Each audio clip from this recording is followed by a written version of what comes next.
Hello बच्चा लोग, कैसे हो सभी और कैसी चल रही है तुम लोगों की पढ़ाई। आज के एनसीईआरटी पंच की क्लास में हमारा चैप्टर है स्ट्रेट लाइंस।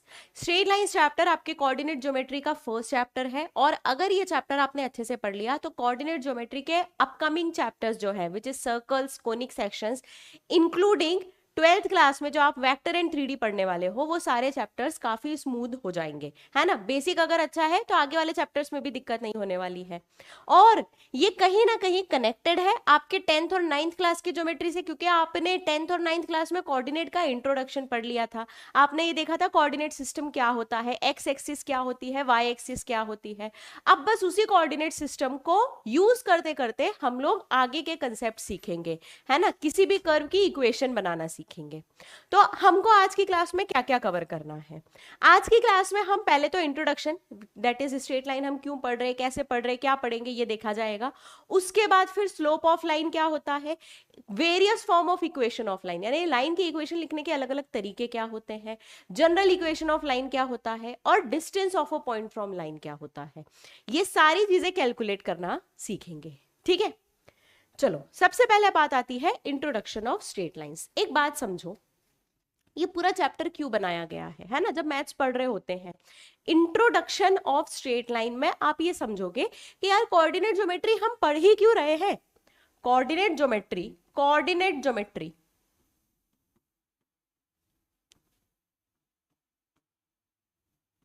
इसका यूज ही क्या है।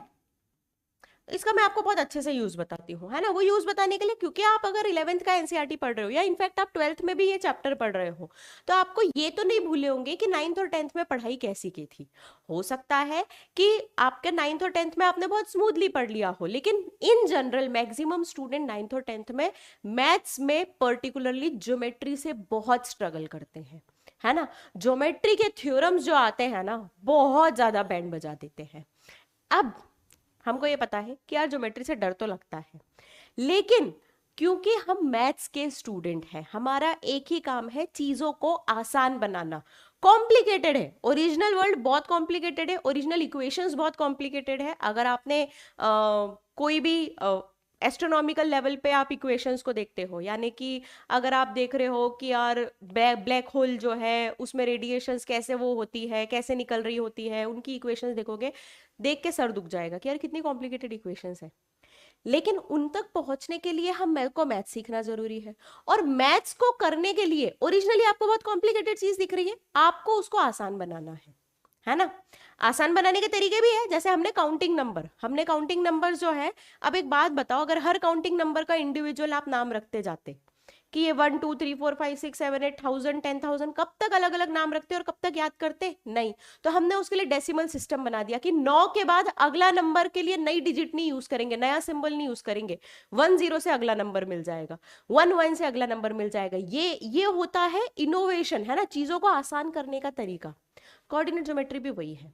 ज्योमेट्री अपने आप में बहुत डिफिकल्ट है, लेकिन हमको अलजेब्रा समझ में आता है। हमको ये पता है कि x प्लस एक्स 2x होता है, x into x x square होता है, अलजेब्रा के नियम समझ में आते हैं। तो हमने कोऑर्डिनेट ज्योमेट्री की हेल्प से क्या किया, ज्योमेट्री और अलजेब्रा को कंबाइन कर दिया। किसको कंबाइन किया है, ज्योमेट्री और अलजेब्रा को कंबाइन किया। तो हमको है ना, कोई दो लाइंस का इंटरसेक्शन पॉइंट निकालने के लिए ग्राफ पेपर पे याद करो ड्रॉ करते थे, पहली लाइन ड्रॉ करी, दूसरी लाइन ड्रॉ करी और फिर दोनों का इंटरसेक्शन पॉइंट निकाला। उससे बेटर है तुमने लाइन की इक्वेशन लिखना सीख ली। इक्वेशन कैसे, अलजेब्रा की हेल्प से, है ना। और उन दोनों इक्वेशंस को एलिमिनेशन या सब्स्टिट्यूशन से सॉल्व किया, कितना आसान हो जाता है। वरना लाइंस को तुम ड्रॉ करके इंटरसेक्शन पॉइंट तक कैसे पहुंचोगे, कैसे पता चलेगा इंटरसेक्ट कर भी रही है या नहीं, पैरेलल है। अगर मान लो कि ये लाइंस लिखी हुई है मैंने, है ना, अब ज्योमेट्री के हिसाब से तुम देख के बोलोगे पता नहीं पैरेलल है या नहीं है, इंटरसेक्ट कर रही है तो पता नहीं कहाँ कर रही है। लेकिन अगर मैंने दोनों लाइंस की इक्वेशन लिख दी ना, तो तुम एक बार अगर लाइंस की इक्वेशन, लाइंस का स्लोप समझ जाओगे तो तुम इक्वेशन देख के बोल दोगे हाँ पैरेलल लाइंस है, इक्वेशन से पता चल रहा है। तो आप समझ में आया कि आपका एल्जेब्रा का ज्योमेट्री में इंपॉर्टेंस कितना है। और उसी एल्जेब्रा को ही ज्योमेट्री में मतलब आपने इंट्रोड्यूस किया है कोऑर्डिनेट ज्योमेट्री की हेल्प से। तो कोऑर्डिनेट ज्योमेट्री के कुछ बेसिक फंडे होते हैं। क्या बेसिक फंडे होते हैं, आपके पास एक क्वाड्रेंट होता है, ये क्वाड्रेंट ऐसा क्यों बना है? ये क्वाड्रेंट ऐसा इसलिए बना है कि एक प्लेन को आपने 4 इक्वल भागों में डिवाइड कर दिया। इक्वल है कैसे पता? क्योंकि बेटा ये भी इंफिनिटी जा रहा है, ये भी इंफिनिटी जा रहा है, ये भी इंफिनिटी जा रहा है, ये भी इंफिनिटी जा रहा है। राइट हैंड साइड वालों को प्लस इंफिनिटी बोल दिया, लेफ्ट हैंड साइड वालों को माइनस इंफिनिटी बोल दिया। यानी right hand side plus, left hand side minus, ऊपर प्लस नीचे माइनस। प्लस और माइनस के बीच में हमेशा क्या आता है? जीरो आता है। यानी कि यहां पे जहां पे एक्स और वाई एक्सिस दोनों मिल रहे हैं उसको नाम दे दिया 0,0 कोऑर्डिनेट, यानी कि ओरिजिन। क्या नाम दे दिया? 0,0 कोऑर्डिनेट यानी कि ओरिजिन। यहां से शुरू हुआ है, ओरिजिन है ये, है ना। अब ओरिजिन के अगर तुम राइट हैंड साइड जा रहे हो तो प्लस जाओगे, लेफ्ट हैंड साइड जा रहे हो तो माइनस जाओगे। अब किसी भी पॉइंट तक पहुंचने का तरीका क्या है? जिस तरीके से आपके घर का एड्रेस होता है, आपके घर का एड्रेस आप एक फिक्स तरीके से लिखते हो, मकान नंबर लिखते हो, उसके बाद कॉलोनी का नाम लिखते हो, उसके बाद फिर नियरेस्ट एरिया लिखते हो, कोई लैंडमार्क लिखते हो, है ना। तो ऐसे ही आप पूरे प्लेन में आप किसी भी जगह पहुंच सकते हो अगर आपको उसका एड्रेस पता है तो। एड्रेस जनरली होता है इस फॉर्म में। किस फॉर्म में? X comma y. जहां पे x होता है ओरिजिन से राइट हैंड साइड कितना चले हो, या लेफ्ट हैंड साइड, राइट या लेफ्ट, है ना, डिस्टेंस, राइट या लेफ्ट हैंड साइड डिस्टेंस। और y होता है ओरिजिन से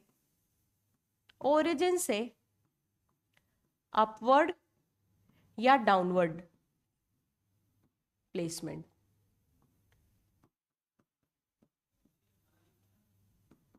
तो आपको अगर किसी भी पॉइंट तक पहुंचना है, मान लो मैंने बोला यहां तक पहुंचना है, तो आपको नियम पता है, हमेशा पहले x की तरफ जाओगे क्योंकि पहले x लिखा होता है, फिर y की तरफ जाओगे।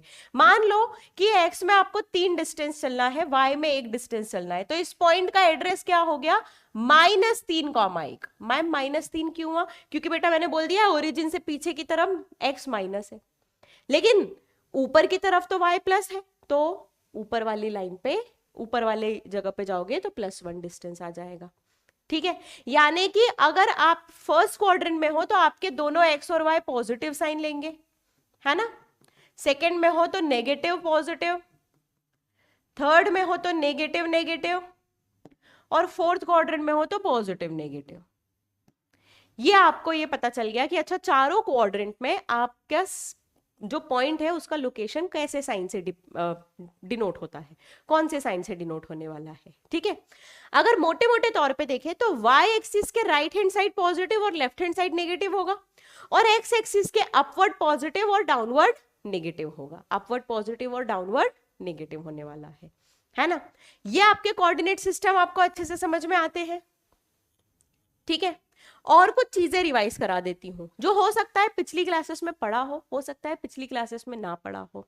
पॉइंट के से लेके, है ना, कोऑर्डिनेट ज्योमेट्री के पॉइंट से रिलेटेड कुछ इंपॉर्टेंट चीजें, कोऑर्डिनेट ज्योमेट्री की कुछ इंपॉर्टेंट चीजें।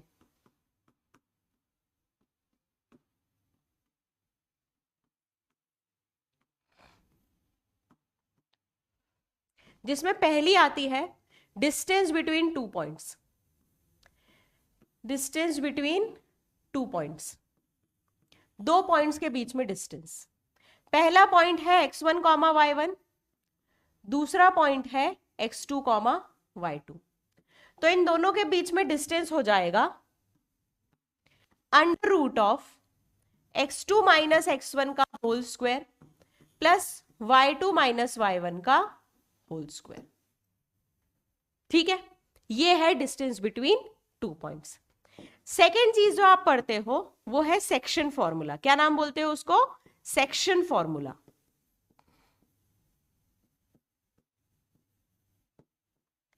सेक्शन फॉर्मूला क्या बोलता है?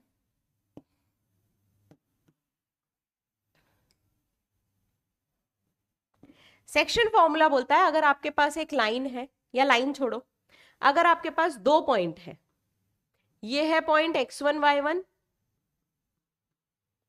और ये है पॉइंट x2 y2। अब आपको तीसरा पॉइंट P निकालना है जो गिवन 2 पॉइंट्स को m/n के रेशियो में डिवाइड कर रहा है ना, इंटरनली या एक्सटर्नली। इंटरनली का मतलब है इन दोनों पॉइंट्स के बीच में लाई करेगा, और एक्सटर्नली का मतलब है कि दूसरे वाले पॉइंट के बाहर लाई करेगा, है ना। तो जब आप दोनों पॉइंट्स के बीच मतलब P के कोऑर्डिनेट्स निकालना चाहते हो, तो अगर P इंटरनली डिवाइड कर रहा है, इंटरनली डिवाइड कर रहा है, तो x कोऑर्डिनेट हो जाता है mx2 plus nx1 upon m plus n, और y कोऑर्डिनेट हो जाता है my2 plus ny1 upon m plus n। ठीक है। वहीं पे अगर आप एक्सटर्नली डिवाइड करते हो, एक्सटर्नली डिवाइड कर रहे हो, तो x कोऑर्डिनेट हो जाएगा mx2 minus nx1 upon m minus n, और y कोऑर्डिनेट हो जाएगा my2 minus ny1 upon m minus n। आ गई बात समझ में? ठीक है। तो आपने ये वाली चीजें मेरे ख्याल से 10th क्लास में पढ़ी होगी। जब आप कोऑर्डिनेट ज्योमेट्री पढ़ रहे होते हो तो कोऑर्डिनेट ज्योमेट्री के ये बेसिक्स होते हैं, है ना, कि दो पॉइंट्स के बीच में डिस्टेंस, पहले तो हमने पॉइंट लोकेट करना सीखा, उसके बाद हमने दो पॉइंट्स के बीच में डिस्टेंस देखा, फिर हमने ये देखा कि अगर दो पॉइंट को ज्वाइन करने वाले लाइन सेगमेंट को तीसरा पॉइंट किसी रेशियो में डिवाइड कर रहा है तो उस तीसरे पॉइंट को कैसे निकालते हैं। क्योंकि सिर्फ इतनी चीज से हमको एक तो किन्हीं दो पॉइंट के बीच का पॉइंट मिल जाता है, बीच यानी मिड पॉइंट। क्या मिल जाता है आपको? Mid point. यानी कि अगर देखो ये दो पॉइंट है x1 y1, ये है x2 y2, तो इन दोनों का मिड पॉइंट यहां पे कुछ x, y है, तो उसका वैल्यू क्या होगा? उसका वैल्यू क्या होगा? तो आप बोलोगे कुछ नहीं मैम, सेक्शन फॉर्मूला में, क्योंकि ये मिड पॉइंट है तो m और n इक्वल होंगे, ये 1 और ये 1 कर दो, इक्वल है ना, इक्वल है तो 1 1 कर दो, रेशियो 1 1 हो जाएगा, है ना। तो उस हिसाब से x का वैल्यू हो जाएगा x1 प्लस x2 बाई 2, और y का वैल्यू हो जाएगा y1 प्लस y2 बाई 2। तो आपको मिड पॉइंट पता है, आपको किन्हीं भी दो पॉइंट्स का मिड पॉइंट पता है ना। और साथ ही साथ आपने किसी ट्रायंगल में सेंट्रोइड निकालना सीखा होगा। सेंट्रोइड क्या होता है? तीनों मीडियंस का पॉइंट ऑफ कॉन्करेंस। तो क्या था centroid? Centroid of a triangle, centroid of a triangle. तो आपके पास ट्रायंगल के वर्टिसेस है x1 y1, x2 y2, x3 y3। यहां पे सेंट्रोइड है जो मीडियंस का पॉइंट ऑफ कॉन्करेंस है ना। मीडियन है आपका ये फर्स्ट मीडियन, ये सेकेंड मीडियन, ये थर्ड मीडियन। तो इनका पॉइंट ऑफ कॉन्करेंस सेंट्रोइड है। उसके कोऑर्डिनेट्स क्या हो जाते हैं? x1 plus x2 plus x3 by 3, comma y1 plus y2 plus y3 by 3, है ना। ये आपने कैसे निकाल लिया, कैसे कैलकुलेट किया ये? तो बेटा ये कैलकुलेट करने के लिए हमने बोला कि कुछ नहीं, सेक्शन फॉर्मूला लगाना पड़ेगा, सेक्शन फॉर्मूला लगाना पड़ेगा, है ना। मेरे ख्याल से 10th तक ये चीजें हमने पढ़ी हुई है ना। और क्या क्या पढ़ा है? और हमने ये पढ़ा है कि यार अगर एक्स एक्सिस पे कोई पॉइंट है, एक्स एक्सिस पे वो पॉइंट है, तो वो पॉइंट कुछ ऐसा दिखेगा a,0, क्योंकि y में कोई भी डिस्टेंस नहीं ट्रेवल कर रहा है ना, y में कोई डिस्टेंस ट्रेवल नहीं कर रहा है, और y एक्सिस पर कोई पॉइंट कुछ इस तरीके से दिखेगा 0,b, है ना। और ऐसा पॉइंट जो x एक्सिस और y एक्सिस दोनों पे आता है, ऐसा केवल एक पॉइंट है, वो है ओरिजिन, जिसको हम 0,0 से डिनोट करते हैं, जिसको हम 0,0 से डिनोट करते हैं। यहां तक बात समझ में आ गई है? All right. तो अब हम आते हैं स्लोप ऑफ लाइन पर।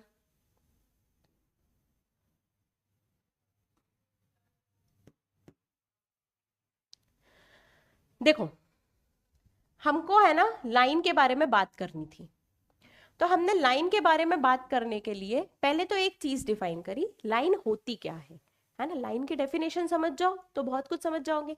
लाइन होती क्या है? तो लाइन एक ऐसा कर्व होता है, वैसे कर्व कहना सही नहीं है, कर्व का एक्चुअली में आप इंग्लिश में मतलब ऐसा निकालते हो कि यार ये तो बेंड हो रहा है। लाइन एक ऐसा कर्व होता है जिसका एंगल किसी पर्टिकुलर दूसरी लाइन से कभी चेंज नहीं हो रहा है ना, जिसका एंगल कभी चेंज नहीं हो रहा है, स्ट्रेट है भाई, वो ना इधर चेंज करेगी ना इधर चेंज कर, एंगल सेम रहेगा। एंगल सेम रहेगा तो आप कितने एंगल से कौन सी लाइन रेफरेंस के लिए ले? कौन सी लाइन रेफरेंस के लिए ले, तो हमने रेफरेंस के लिए ली एक्स एक्सिस। कौन सी लाइन ली, एक्स एक्सिस। अब हमारा रेफरेंस है एक्स एक्सिस, ये है ओरिजिन। मैंने एक लाइन ड्रॉ करी और मैंने बोला इस लाइन की बताओ खूबी क्या है। ये लाइन का एक्स एक्सिस के साथ एक फिक्स एंगल है, एक्स एक्सिस के साथ एक फिक्स एंगल है। कौन सा एंगल, तो उसको हम बोल देते हैं कि यार पॉजिटिव एक्स एक्सिस के साथ, क्योंकि अब एक पॉजिटिव एक्स एक्सिस है एक नेगेटिव एक्स एक्सिस है, तो पॉजिटिव एक्स एक्सिस के साथ एंटी क्लॉकवाइज डायरेक्शन में देख लो, पॉजिटिव एक्स एक्सिस के साथ एंटी क्लॉकवाइज डायरेक्शन में देख लो, है ना। तो ये चीज फिक्स है। कैसे पता ये फिक्स है, क्योंकि मान लो मैं एक्स एक्सिस के पैरेलल कोई लाइन यहां खींचती भी हूं, एक्स एक्सिस के पैरेलल लाइन, यानी कि एक्स एक्सिस और ये दोनों के बीच में डिस्टेंस कांस्टेंट, तो ये एंगल भी वही रहेगा, है ना, ये एंगल भी वही रहेगा, क्योंकि करस्पॉन्डिंग एंगल्स, तो ये कभी चेंज नहीं होने वाला है। ये लाइन की खासियत है। लाइन के बजाय कोई दूसरा कर्व होता, मान लो सर्कल, तो ये डिस्टेंस हमेशा, ये एंगल हमेशा चेंज हो रहा होता, है ना। तो हमको ये समझ में आ गया कि यार एक्स एक्सिस, और जरूरी नहीं एक्स एक्सिस वाई एक्सिस के साथ भी सेम रहेगा, ये तो लाइन की खूबी है, इसका रेफरेंस एक्सिस से कोई मतलब नहीं, लेकिन हमने रेफरेंस एक्सिस ली है पॉजिटिव एक्स एक्सिस और एंगल कैलकुलेट कर रहे हैं एंटी क्लॉकवाइज। तो जो एंगल कैलकुलेट कर रहे हैं उसको हम बोल देते हैं इंक्लिनेशन। क्या नाम दे देते हैं, इंक्लिनेशन। चलो इसको नाम दे दिया इंक्लिनेशन। तो क्या अब हम हमेशा थीटा के रिस्पेक्ट में बात करेंगे कि हाँ यार पॉजिटिव एक्स एक्सिस के साथ 15 डिग्री एंगल बन रहा है, पॉजिटिव एक्स एक्सिस के साथ 20 डिग्री एंगल बन रहा है। और बेटर तरीका है हमारे पास, है ना। मान लो देखो, लाइन कभी भी 2 पॉइंट से पास हो रही होती है, लाइन कभी भी 2 पॉइंट से पास हो रही होती है। मान लो आपको दोनों पॉइंट पता है, ये है x1 y1 और ये है x2 y2, ठीक। चलो थोड़ा सा देखते हैं ज्योमेट्री आती है या नहीं आती है। ये लाइन ध्यान से देखो, ये लाइन, ये यहां पे, ये तुम इस लाइन पे हो, है ना। ये लाइन y एक्सिस के पैरेलल है, y एक्सिस के पैरेलल है, यानी कि ये y के साथ साथ चलती जा रही है, y के साथ साथ चलती जा रही है। तो क्या ये गलती से भी x में मूवमेंट कर रही है, नहीं कर रही है, x में कभी भी मूवमेंट नहीं कर रही है। इसका मतलब कि अगर मैं या इस पॉइंट पर पहुंची तो मुझे पता है कि y में तो नीचे गए हो, नीचे तो तुम गए हो, लेकिन आगे पीछे नहीं गए, आगे पीछे नहीं गए, तो इस पॉइंट का x कोऑर्डिनेट है x2, इस पॉइंट का x कोऑर्डिनेट है x2, ठीक है। सिमिलरली ये पॉइंट यहां से यहां गया, अब ये x एक्सिस के पैरेलल जा रहा है, क्योंकि ये x एक्सिस के पैरेलल जा रहा है, ये ऊपर नीचे बिल्कुल नहीं मूव कर रहा है। और अगर ये ऊपर नीचे मूव नहीं कर रहा है तो मान लो इस पॉइंट पे आए, भाई राइट हैंड साइड गया तो x तो बदला, y वही का वही, y वही का वही, y वही का वही, y वही का वही, तो यहां पे इसका y कोऑर्डिनेट है y1, y कोऑर्डिनेट क्या है, y1। आई बात समझ में, क्या बोला मैंने बोला कि यार इस पॉइंट का कोऑर्डिनेट निकालना था, इस पॉइंट का कोऑर्डिनेट निकालना था। मैंने बोला ये y एक्सिस के पैरेलल है, यानी x नहीं बदल रहा है, भाई ये ऊपर नीचे मूव करेगा, y एक्सिस के पैरेलल कोई भी चीज केवल ऊपर नीचे मूव करेगी, आगे पीछे मूव कर दिया तो पैरेलल नहीं कहलाएगी। पैरेलल का मतलब है कि ये डिस्टेंस कभी बदल नहीं सकता, ये डिस्टेंस बदल नहीं सकता, इसका मतलब ये भी आगे पीछे नहीं हो सकता, ये भी आगे पीछे नहीं हो सकता, ऊपर नीचे जा सकते, इसका मतलब x कोऑर्डिनेट दोनों का सेम, ऐसे ही y कोऑर्डिनेट इन दोनों का सेम। यहां तक बात समझ में आ गई। तो मैं बोल रही हूं कि अच्छा एक बात बताओ, अगर मैं बोलूं इस पर्टिकुलर ट्रायंगल में tan थीटा का वैल्यू क्या है, तो बोलोगे मैम tan थीटा क्या है, ये डिस्टेंस और ये डिस्टेंस अपॉन ये डिस्टेंस, है ना। ये डिस्टेंस है y2 माइनस y1। कैसे पता, डिस्टेंस फॉर्मूला लगा दो, अभी सिखाया था, under root of x2 minus x1 का square plus y2 minus y1 का स्क्वायर, है ना। तो x2 माइनस x2 का स्क्वायर तो 0 हो जाएगा, under root of y2 minus y1 का स्क्वायर हो जाएगा y2 माइनस y1 अपॉन ये डिस्टेंस हो जाएगा x2 माइनस x1, फिर वही डिस्टेंस फॉर्मूला लगा दो, ठीक है। थीटा क्या है, थीटा है x एक्सिस के पैरेलल एक लाइन से इस लाइन का एंगल। तो एक बात बताओ, x एक्सिस से इसका एंगल भी वही होने वाला है, थीटा होने वाला है, क्यों थीटा होने वाला है मैम? करस्पॉन्डिंग एंगल, अगर एक्स एक्सिस की पैरेलल लाइन से इस लाइन का एंगल थीटा है तो एक्स एक्सिस के साथ भी इसका एंगल थीटा होगा। तो टेन थीटा क्या हो जाएगा? y2 minus Y one upon x2 minus x1। इस टेन थीटा को हमने नाम दिया है स्लोप। इस टेन थीटा को हमने नाम दिया है स्लोप। यानी अब तुमसे कोई बोलेगा एक लाइन का स्लोप 1 है तो तुम समझ जाओगे कि इसका मतलब टेन थीटा का वैल्यू 1 है, इसका मतलब थीटा का वैल्यू 45 है, इसका मतलब वो पॉजिटिव एक्स एक्सिस से एंटी क्लॉकवाइज डायरेक्शन में 45 डिग्री का एंगल बना रही है। पॉजिटिव एक्स एक्सिस से एंटी क्लॉकवाइज डायरेक्शन में 45 डिग्री का एंगल बना रही है ना? तो अब ये स्लोप जो है ये लाइन की पहचान बन गई। जैसे आपकी पहचान आधार कार्ड है, लाइन की पहचान क्या होती है? स्लोप। स्लोप से आपको पता चलता है कि यार इसका एंगल क्या है, इसका एंगल क्या है, और एंगल ही तो यूनिकनेस है लाइन की। आप बोलोगे कि यार लाइन को दूसरे कर्व से अलग क्या करता है? हर कर्व की एक खासियत होती है ना, तो लाइन को दूसरे कर्व से अलग करता है उसका स्लोप। क्या अलग करता है? उसका स्लोप। चलो, slope of A line when coordinates of any two points on the line is given, ये चीज हमने देख ली। अगर एक कोऑर्डिनेट है x1 y1 और अगला कोऑर्डिनेट है x2 y2, स्लोप हो जाएगा टेन थीटा, या इसको हम जनरली डिनोट करते हैं m से, ये हो जाएगा y2 minus Y one upon x2 minus x1। ठीक, ऑल राइट। अच्छा, अब हम केसेस देखते हैं। केसेस यानी कि अब हमको ये तो पता चल गया है कि m क्या है, स्लोप क्या है, लेकिन अब m की अलग अलग वैल्यूज पे हम कंक्लूजन क्या क्या निकाल सकते हैं। यानी m जब जीरो होगा तब क्या होगा? ध्यान से देखना, m जीरो होगा तो क्या होगा? तुम बोलोगे मैम m जीरो, आवाज आ रही है क्लियर? ओके, m जीरो इसका मतलब है कि theta zero, tan theta zero है ना, और टेन थीटा जीरो इसका मतलब थीटा जीरो, और थीटा जीरो इसका मतलब है कि लाइन एक्स एक्सिस के साथ 0 डिग्री का एंगल बना रही है, और लाइन एक्स एक्सिस के साथ 0 डिग्री का एंगल केवल दो लाइंस हो, मतलब कौन सी लाइंस के बीच में एंगल नहीं एग्जिस्ट करता है? Parallel lines. कौन सी लाइन के बीच में एंगल नहीं एग्जिस्ट करता है? Parallel lines. तो m जीरो का मतलब है line is parallel to x axis, line is parallel to x axis. क्या ये बात हमको समझ में आ गई है अच्छे से? ठीक है। सेकेंड, m इंफिनिटी या not define. Ma'am m infinity यानी टेन थीटा इंफिनिटी यानी थीटा 90, थीटा 90 यानी पॉजिटिव एक्स एक्सिस के साथ 90 डिग्री का एंगल, पॉजिटिव एक्स एक्सिस के साथ 90 डिग्री का एंगल तो y एक्सिस भी बनाती है, यानी इसका और y एक्सिस का एंगल सेम, यानी ये parallel to y axis. Line is parallel to y axis.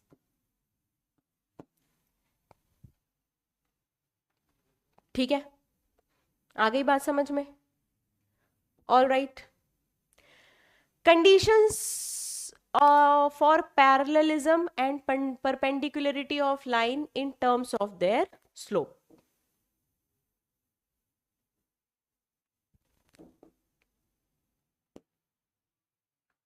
Conditions for parallelism and perpendicularity of line. तो देखो, अगर दो लाइंस पैरेलल है, if two lines are parallel, दो लाइंस पैरेलल है, then their slope are same, then their slope are equal. दो lines parallel है ना, तो उनका स्लोप हमेशा इक्वल होता है। यानी कि अगर दो लाइंस पैरेलल है, फर्स्ट का स्लोप है m1, लाइन 1 का स्लोप है m1, लाइन 2 का स्लोप है m2, तो अगर लाइन 1 पैरेलल टू लाइन 2 है, इसका मतलब है m1 बराबर m2 होगा, इसका मतलब है m1 बराबर m2 होगा। ठीक है। Similarly if two lines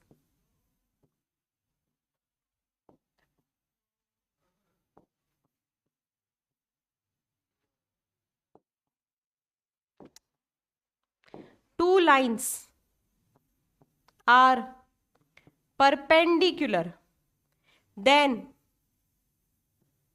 m1 into m2 equals to -1, दोनों के स्लोप का प्रोडक्ट -1 होगा। मैम ये कैसे आया, अभी हम सीख लेंगे कैसे आया। m1 इंटू m2 -1 होगा, है ना, in terms of their slope, in terms of their slope. Alright, चलो कुछ एग्जाम्पल कर लेते हैं। Find the slope of line passing through these 2 point. हमको पता है स्लोप ऑफ लाइन अब कैसे निकालना है। स्लोप हो जाएगा y2 minus y1 upon x2 minus x1, यानी -3/2। बी वाले केस में स्लोप हो जाएगा y2 माइनस y1, ध्यान से देखो सेम है तो स्लोप कितना हो गया, 0। थर्ड केस में y2 minus y1 upon x2 minus x1, slope कितना हो गया, इंफिनिटी।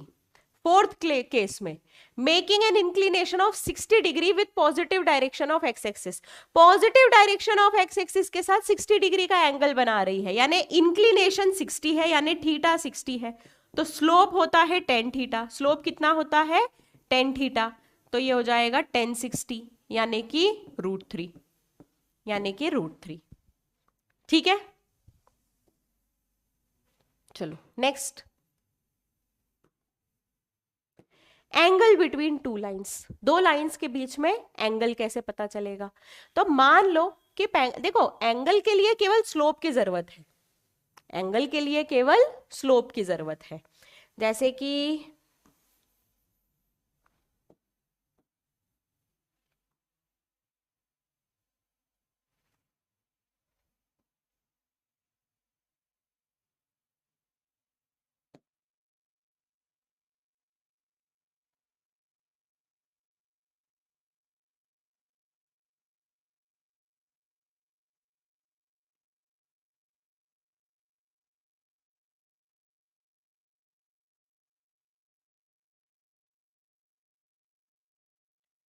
बहुत बढ़िया, ये मैंने लाइंस बनाई है दो, है ना, दो लाइंस के बीच में एंगल निकालना है तो उसके लिए लाइंस तो होनी चाहिए। ये है L1, ये है L2, ये दोनों का इंटरसेक्शन पॉइंट है, ये एक्स एक्सिस के पैरेलल लाइन। ठीक है, अच्छा L1 एक्स एक्सिस के साथ थीटा एंगल बना रही है और L2 एक्स एक्सिस के साथ फाई एंगल बना रही है, तो क्या मैं बोल दूंगी कि ये जो एक्स एक्सिस के साथ बना रही है एक्स एक्सिस के पैरेलल लाइन के साथ भी वही एंगल बना रही होगी, तो ये है थीटा, है ना, और ये है फाई।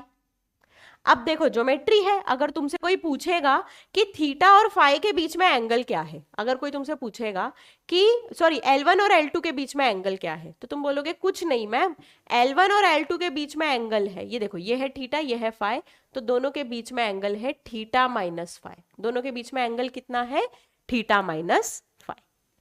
ठीक है, L1 का स्लोप मान लो है m1, L2 का स्लोप मान लो है m2, तो मुझे पता है कि एंगल बिटवीन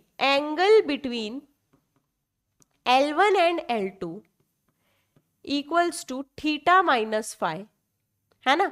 इस एंगल को हमने नाम दे दिया कुछ अल्फा, इस एंगल को हमने नाम दे दिया कुछ अल्फा। अगर मैं दोनों साइड tan ले लूं तो tan अल्फा हो जाएगा tan of theta minus phi, और मुझे tan a माइनस बी का फॉर्मूला पता है, तो ये हो जाएगा tan a minus tan b upon 1 minus 1 plus tan a tan b। ठीक है, पहली लाइन का स्लोप था m1, है ना, यानी कि tan थीटा का वैल्यू है m1, और दूसरी लाइन का स्लोप था m2, यानी कि tan फाई की वैल्यू है m2, यानी कि मैं tan थीटा की जगह लिख देती हूँ m1, tan फाई की जगह लिख देती हूँ m2, यानी 1 प्लस m1 m2। तो दो लाइंस के बीच का एंगल tan, दो लाइंस के बीच के एंगल के tan का फॉर्मूला क्या हो जाएगा, m1 minus m2 upon 1 plus m1 m2, यानी दोनों लाइंस के बीच का एंगल कितना हो जाएगा, alpha equals to tan inverse m1 minus m2 upon 1 plus m1 m2, 1 plus m1 m2। आ गई बात समझ में। ठीक है, यानी आपको सिर्फ लाइंस का स्लोप पता है, दो लाइंस का, तो आप दोनों के बीच में एंगल निकाल सकते हो, और यहीं से ये बात पता चल रही है। एक बात बताओ, दोनों लाइंस अगर आपस में परपेंडिकुलर है तो अल्फा 90 होगा परपेंडिकुलर लाइन से, तो यानी एंगल 90 है, तो tan अल्फा नॉट डिफाइन होगा। ये चीज नॉट डिफाइन कब होगी? जब इसके फॉर्मूले का डिनोमिनेटर जीरो हो। किसी भी चीज का डिनोमिनेटर जीरो होता है तभी तो नॉट डिफाइन होता है, यानी 1 + m1 m2 जीरो हो, यानी m1 m2 का वैल्यू -1 हो। इसलिए हमने यहाँ पे ये चीज सीखी, m1 m2 का वैल्यू -1 होता है जब लाइंस परपेंडिकुलर होती हैं, जब लाइंस परपेंडिकुलर होती हैं। आ गई बात अच्छे से समझ में? ठीक है। दो लाइंस के बीच का एंगल, अगर मान लो ये चीज नहीं भी समझ में आई, फॉर्मूला तो हमको पता है ना कि यार दो लाइंस के बीच के एंगल का tan होता है, tan alpha equals to m1 - m2 upon 1 + m1 m2, m1 - m2 upon 1 + m1 m2। ठीक है, चलो एग्जाम्पल करके देखते हैं। If angle between two lines is π/4, है ना, यानी कि अल्फा का वैल्यू दिया है π/4 और फर्स्ट लाइन का स्लोप दिया है 1/2, तो सेकेंड लाइन का स्लोप बताना है। ठीक है, तो तुमको फॉर्मूला पता है, tan alpha equals to m1 - m2 upon 1 + m1 m2। tan alpha का वैल्यू है 1, m1 का वैल्यू है 1/2 minus m2 upon 1 + 1/2 m2। Cross multiply करो तो 1 + 1/2 m2 is equals to 1/2 minus m2, यानी कि 3/2 m2 इज इक्वल्स टू -1, यानी कि m2 is equals to -2/3, m2 equals to -2/3। ठीक है, ऑल राइट। यहां पर हम एक मॉड लगा देते हैं। क्या लगा देते हैं? मॉड लगा देते हैं। ये मॉड लगाने का मैं रीजन बताती हूं, ताकि tan अल्फा की वैल्यू पॉजिटिव आए, ताकि अल्फा की वैल्यू एक्यूट आए। क्योंकि दो लाइंस के बीच में, जब तुम दो लाइंस ड्रॉ करते हो तो उनके बीच में दो एंगल होते हैं, एक होता है एक्यूट और एक होता है ऑब्ट्यूस। तो आप हमेशा एक्यूट एंगल कैलकुलेट करना चाहते हो, तो एक्यूट एंगल के कारण ही एक्यूट एंगल कैलकुलेट करना चाहते हो, इसलिए आप मॉड लगाते हो, है ना। लेकिन जब आप क्वेश्चन में ये फॉर्मूला लगाओगे तो आपको क्या पता कि π/4 प्लस साइन लेने पे आया है या माइनस साइन लेने पे आया है। भाई आपको पता है कि अगर m1 - m2 upon 1 + m1 m2 already negative है तो आप मॉड के कारण एक और माइनस लगा देते हो उसमें। ठीक है, तो यहां पे आपको -1 भी कंसिडर करना पड़ेगा, +1 के साथ -1 भी कंसिडर करना पड़ेगा, क्योंकि मॉड हटता है तो प्लस माइनस दोनों लगता है। अगर आपसे कोई बोलेगा मॉड x बराबर 3, तो x बराबर, तो आप बोलोगे +-3, कुछ भी हो सकता है। ऑब्वियस सी बात है, क्यों कुछ भी हो सकता है? क्योंकि +3 का मॉड भी 3 होता है, -3 का मॉड भी 3 होता है, तो x का वैल्यू दोनों है। तो इसको हम आसान भाषा में बोलते हैं कि मॉड हटता है तो प्लस माइनस दोनों लगता है। तो ये फॉर्मूले में मॉड था, ये मॉड हटेगा तो यहाँ प्लस माइनस दोनों लगेगा, तो ये हमने ले लिया प्लस साइन। अब हम लेंगे माइनस साइन, तो -1 equals to 1/2 minus m2 upon 1 + m2/2। Cross multiply करो तो -1 minus m2/2 equals to 1/2 minus m2। इसको इधर ले गए तो आपके पास आ गया m2/2 इक्वल्स टू 3/2, यानी m2 का एक वैल्यू कितना आ गया? 3। m2 का एक वैल्यू आ गया 3, एक वैल्यू आ गया -2/3 और एक वैल्यू आ गया 3। हमेशा दो वैल्यूज निकलेंगे। Okay, line through the points -2, 6 and 4, 8 is perpendicular to the line through points these two, यानी दोनों के स्लोप का प्रोडक्ट -1 होगा। देखो दो लाइंस वैसे ही बोला परपेंडिकुलर है, तो तुम बोल दोगे मैम दोनों के स्लोप का प्रोडक्ट क्या होगा? -1 होगा। तो फर्स्ट लाइन का पहले स्लोप लिख लेते हैं, स्लोप ऑफ L1 ये हो जाएगा y2 - y1 upon x2 - x1, यानी 1/3। ठीक है, स्लोप ऑफ L2 ये मान लो m1 है और ये मान लो m2 है, तो स्लोप ऑफ L2 हो जाएगा y2 - y1 upon x2 - x1, है ना। L1 L2 परपेंडिकुलर है, यानी m1 m2 का वैल्यू कितना हो जाएगा? -1, यानी 1/3 इंटू 12 अपॉन x - 8 हो जाएगा -1। ठीक है, तो आपके पास आ गया 4 इक्वल्स टू -x + 8, यानी कि x is equals to 4, x is equals to 4। All right, okay, collinearity of 3 points, है ना। Collinearity throughout 11th and 12th maths हम 3 पॉइंट्स कोलिनियर है, इसके बारे में बार बार क्वेश्चंस करते हैं, बार बार इसको देखते हैं। कोलिनियरिटी हमको कैसे पता चलती है 3 पॉइंट्स की? पहली बात तो वर्ड का मतलब क्या है? कोलिनियर यानी एक ही लाइन पर लाई करने वाले 3 पॉइंट्स, यानी ये है x1 y1, ये है x2 y2 और ये है x3 y3। एक ही लाइन पर तीनों लाई कर रहे हैं, अलग अलग लाइन पर नहीं लाई कर रहे हैं। लाइन की खासियत है कि मेरा स्लोप नहीं बदलता है। इसका मतलब क्या मैं ये बोल दूं कि ये स्लोप और ये स्लोप सेम होगा, ये स्लोप और ये स्लोप सेम होगा, है ना। इसका मतलब कि अगर ए बी सी 3 पॉइंट से ए बी सी कोलिनियर है, A B C are collinear, collinear if slope of AB is equals to slope of BC, slope of BC। AB का स्लोप क्या है? y2 minus y1 upon x2 minus x1। BC का slope क्या है? y3 minus y2 upon x3 minus x2। ये condition अगर fulfil हो गई तो लाइंस कोलिनियर है, वरना नहीं है।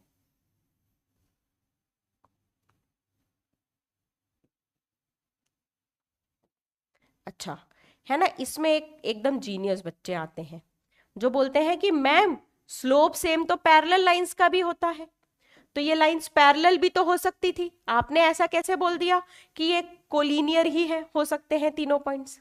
ये भी तो हो सकता है भाई, ये पैरेलल लाइंस, ये पैरेलल लाइंस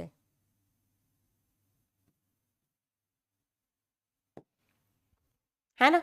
इसका स्लोप और इसका स्लोप भी तो बराबर है। तो अगर ये एक पॉइंट यहां है, अगर एक पॉइंट यहां है, एक पॉइंट यहां है, एक पॉइंट यहां है ना, तो आप कैसे बोल सकते हो, आप कैसे बोल सकते हो कि पॉइंट्स कोलिनियर है? क्योंकि बेटा ये बीच वाला पॉइंट सेम है, बीच वाला पॉइंट अलग नहीं है। ध्यान से देखो, यहां पे तुम अगर इसका स्लोप निकालोगे तो अलग आएगा, तुमको अगर दूसरा स्लोप चाहिए तो यहीं पे चाहिए रहेगा, है ना। अगर मान लो कि 3 पॉइंट्स दिए हैं ना, अगर तुमने इसको और इसको ज्वाइन किया तो ये स्लोप और ये स्लोप तो अलग आने वाला है ना। तो बीच वाला पॉइंट एग्जैक्टली सेम होता है। तो ए बी और बी सी, ध्यान रखना कि ए बी का स्लोप और बी सी का स्लोप सेम है, तभी ये कोलिनियर होंगे, तभी ये कोलिनियर होंगे, वरना कोलिनियर नहीं होंगे। Slope of A B equals to slope of B C. आ गई बात समझ में? ओके, चलो next question. 3 points HK x1 y1 and x2 y2 lie on a line, show that, कुछ भी शो करना है, हम बोल देंगे तीनों लाइन एक ही लाइन पे लाई कर रहे हैं, यानी तीनों कोलिनियर है। हमारा कंक्लूजन क्या है? P Q R are collinear, P Q R हमारे हिसाब से क्या है? कोलिनियर है। यानी कि y1 minus k upon x1 minus h is equals to y2 minus y1 upon x2 minus x1। ठीक है, तो अब मैं इसको इधर ले जाऊं और इसको इधर ले जाऊं, तो y1 minus k into x2 minus x1 is equals to x1 minus h into y2 minus y1। इस ब्रैकेट में से माइनस साइन कॉमन निकालो और इस ब्रैकेट में से माइनस साइन कॉमन निकालो, तो LHS RHS में से माइनस साइन कैंसिल हो जाएगा, तो ये हो जाएगा k minus y1 into x2 minus x1 equals to h minus x1 into y2 minus y1। हो गया प्रूव्ड। देख लो, यही चीज प्रूव करनी थी, कोई अलग चीज थोड़ी प्रूव करनी थी। ठीक है। In figure, time and distance graph of linear motion is given. 2 points of time and distance are recorded. जब t 0 है तो distance है 2 और जब t 3 है तो distance है 8. Using the concept of slope, find law of motion, that is how does distance depends on time. How does distance depends on time. तो एक बात बताओ, ये तो सेम लाइन में चल रहे हैं, है ना, सेम लाइन में चल रहे हैं, तो ये स्लोप और ये स्लोप बराबर होगा। तो क्या मैं ये बोल सकती हूँ, क्या मैं ये बोल सकती हूँ कि d-8 अपॉन t-3 ये इक्वल हो जाएगा 6/3 के, यानी कि 2 के, यानी d-8 इक्वल हो जाएगा 2t-6 के, यानी कि d हो जाएगा 2t+2 के बराबर, यानी d हो जाएगा 2 इंटू t+1 के। ठीक है, दोनों क्योंकि एक ही लाइन पे लाई कर रहे हैं, डिस्टेंस और टाइम लीनियर है, डिस्टेंस और टाइम लीनियर मोशन है, तो इसका मतलब कि आप स्लोप इक्वेट करके डिस्टेंस और टाइम में एक रिलेशन निकाल सकते हैं। ओके, चलो अब आते हैं various form of equation of line पर। Various form of equation of line, देखो लाइन की इक्वेशन लिखना है, इसका मतलब क्या होता है, किसी भी कर्व की इक्वेशन, ये चीज समझ ली तो आगे जाके हर कर्व में ये आसानी होने वाली है। किसी भी कर्व की इक्वेशन लिखने का मतलब होता है उसके ऊपर लाई करने वाला हर पॉइंट कोई पर्टिकुलर कंडीशन को सेटिस्फाई कर रहा है क्या, और उसके ऊपर जो लाई नहीं कर रहा है वो उस कंडीशन को सेटिस्फाई भी नहीं करेगा, है ना। इसी को हमने बचपन में नाम दिया था लोकस, इसी को हमने बचपन में क्या नाम दिया था, लोकस, कि यार लाइन के ऊपर जो पॉइंट्स लाई कर रहे हैं उन सब का गुट कुछ ना कुछ तो एक होगा, वो सब कुछ ना कुछ तो कॉमन कंडीशन सेटिस्फाई कर रहे होंगे, और जो लाइन में नहीं लाई कर रहे हैं, जो लाइन के ऊपर नहीं लाई कर रहे हैं, उनका जो वो उस कंडीशन को सेटिस्फाई नहीं कर पाएंगे, वो उस कंडीशन को सेटिस्फाई नहीं कर पाएंगे, तो इसको हम मैथ्स की भाषा में बोलते हैं कि लाइन की इक्वेशन को पॉइंट सेटिस्फाई नहीं करेंगे और पॉइंट सेटिस्फाई करेगा। कौन से पॉइंट सेटिस्फाई करेंगे, जो लाइन के ऊपर लाई करते हैं, कौन से नहीं करेंगे, जो लाइन के ऊपर नहीं लाई करते हैं। तो आपके पास एक लाइन है, अब ध्यान से देखो, लाइन कुछ नहीं है, लाइन एक्चुअली में होता है, एक minute, horizontal and vertical lines, parallel to axis, point slope, okay, 3 2 point, ठीक है। मतलब मैं सबसे पहले आपको पॉइंट स्लोप नहीं बताऊंगी, पहले आपको इक्वेशन बता दूंगी। लाइन एक्चुअली में कुछ नहीं होता है, लाइन आपकी पॉइंट्स का कलेक्शन है, इस पे इनफाइनाइट पॉइंट्स लाई कर रहे हैं, इस पे इनफाइनाइट पॉइंट्स लाई कर रहे हैं, और हर पॉइंट के कुछ ना कुछ खूबी है। कैसी खूबी है, तो सबसे पहले कोऑर्डिनेट एक्सिस पे आते हैं, कोऑर्डिनेट एक्सिस पे आते हैं, वो समझना ज्यादा आसान रहेगा। जैसे बात आती है एक्स एक्सिस की, है ना, मैंने लेक्चर की स्टार्टिंग में कोऑर्डिनेट एक्सिस पढ़ाई थी, तो मैंने बोला था एक्स एक्सिस पे कोई भी पॉइंट ऐसा दिखता है, a,0, b,0, c,0, d,0, सारे पॉइंट्स में कोई देख के खूबी बता सकते हो, सारे पॉइंट्स को ऑब्जर्व करो और बताओ कि कौन सा एक पैटर्न है जो सभी पॉइंट्स फॉलो कर रहे हैं, कौन सा एक पैटर्न है जो सभी पॉइंट्स फॉलो कर रहे हैं।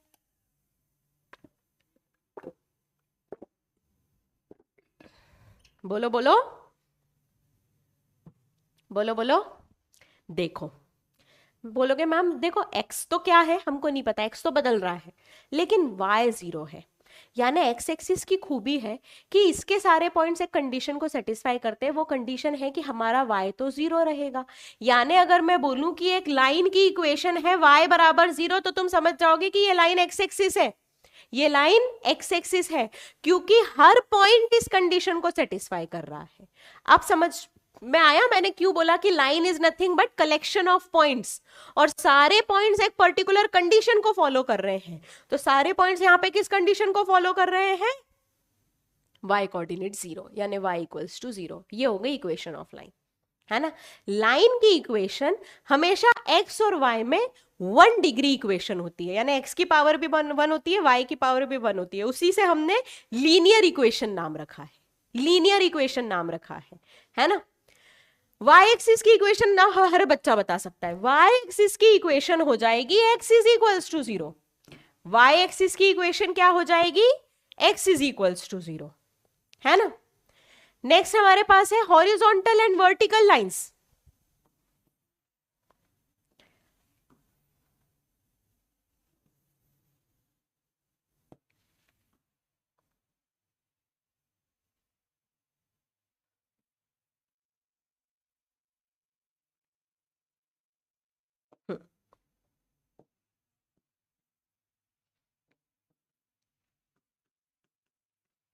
Horizontal and vertical lines. देखो हॉरिजॉन्टल लाइन का मतलब है एक्स एक्सिस के पैरेलल एक लाइन, है ना। और हमने ये बात समझ ली कि एक्स एक्सिस के पैरेलल कोई भी लाइन का कभी भी वाई कोऑर्डिनेट नहीं बदलता है, क्योंकि देखो वो ऐसे चल रही है ऐसे चल रही है, वो ऊपर नीचे नहीं जा सकता पॉइंट, उसको आगे पीछे ही चलना है, ऊपर नीचे नहीं जा सकता, तो हर पॉइंट का वाई कोऑर्डिनेट सेम रहेगा, है ना। मान लो यहां का वाई कोऑर्डिनेट है 0, तो यहां का वाई कोऑर्डिनेट हो जाएगा a, यहां का वाई कोऑर्डिनेट लेट से b, यहां का वाई कोऑर्डिनेट लेट से c, मतलब कोऑर्डिनेट, वाई कोऑर्डिनेट नहीं, वाई कोऑर्डिनेट तो b है, कोऑर्डिनेट ये हो जाएगा। अब फिर वही बात, सबकी खासियत क्या है, सबकी खासियत है कि y बराबर b है, y बराबर b है। तो जैसे ही अब तुम्हारे सामने इक्वेशन आएगी y बराबर सम कांस्टेंट, y बराबर 3, यानी x एक्सिस के पैरेलल लाइन है और x एक्सिस से +3 के डिस्टेंस पर है, ऊपर है यानी +3 के डिस्टेंस पर है, नीचे होती तो है y बराबर -2, y बराबर -3, ऐसे दिखती इक्वेशन, है ना। तो x एक्सिस से नीचे की तरफ -2 डिस्टेंस पर है। अब ऐसे ही हर बच्चा मुझे बता देगा कि y एक्सिस के पैरेलल लाइन की इक्वेशन कैसी दिखेगी, तो ये हो जाएगी x बराबर a, क्योंकि इसका हर पॉइंट का x कोऑर्डिनेट नहीं बदल रहा है, x कोऑर्डिनेट फिक्स है, यानी y एक्सिस के +a डिस्टेंस पर, right hand side a distance पर है, लेफ्ट हैंड साइड होता तो x बराबर -a हो जाता, अगर a एक पॉजिटिव क्वांटिटी है तो ये आपकी वर्टिकल एंड हॉरिजॉन्टल लाइंस हो गई, वर्टिकल एंड हॉरिजॉन्टल लाइंस हो गई, ठीक है। Find the equation of line parallel to axis and passing through -2, 3। देखो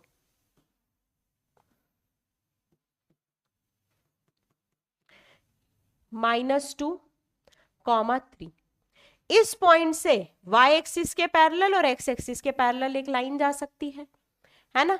ये पॉइंट है -2, 3, ठीक है। तो y एक्सिस के पैरेलल लाइन का x बराबर रहेगा, यानी x क्या हो जाएगा -2, हर पॉइंट का x कोऑर्डिनेट -2 होगा, और x एक्सिस के पैरेलल लाइन का y सेम होता है, और y हर जगह कितना होने वाला है +3, यानी y बराबर 3, ये x एक्सिस के पैरेलल लाइन की इक्वेशन, ठीक है। यानी x और y एक्सिस के पैरेलल लाइन की इक्वेशन लिखनी हो तो आपको सिर्फ एक पॉइंट की जरूरत है, पॉइंट पता चल गया तो आपको ये पता चल गया कि यार इसका डिस्टेंस कितना है, डिस्टेंस के हिसाब से x एक्सिस के पैरेलल है तो y बराबर y कोऑर्डिनेट का डिस्टेंस, y कोऑर्डिनेट का डिस्टेंस, और अगर x के y एक्सिस के पैरेलल है तो x बराबर x कोऑर्डिनेट का डिस्टेंस, ठीक। आ गई बात समझ में, ओके। चलो पॉइंट स्लोप फॉर्म पढ़े, पॉइंट स्लोप फॉर्म पढ़ते हैं। पॉइंट स्लोप फॉर्म बोलता है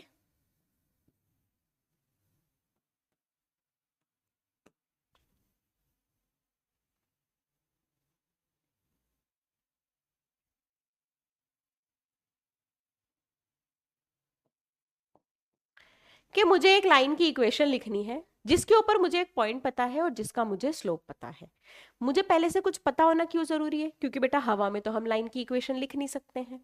लाइन की इक्वेशन में दो वेरिएबल आते हैं x और y, इसलिए लाइन की इक्वेशन लिखने के लिए हमेशा दो कंडीशन की जरूरत पड़ती है। तो रूल नंबर 1, लाइन की इक्वेशन लिखते वक्त हमेशा दो कंडीशन ढूंढो, दो कंडीशन ढूंढना है, ठीक है। दो कंडीशन मिलनी चाहिए। अब वो दो कंडीशन किसी भी रूप में हो सकती है, जैसे यहां पे आपको लाइन के ऊपर एक पॉइंट गिवन है और लाइन का स्लोप गिवन है। जैसे आपको बोल दिया कि एक लाइन है जो x1, xy1 पॉइंट से पास हो रही है और जिसका स्लोप है m,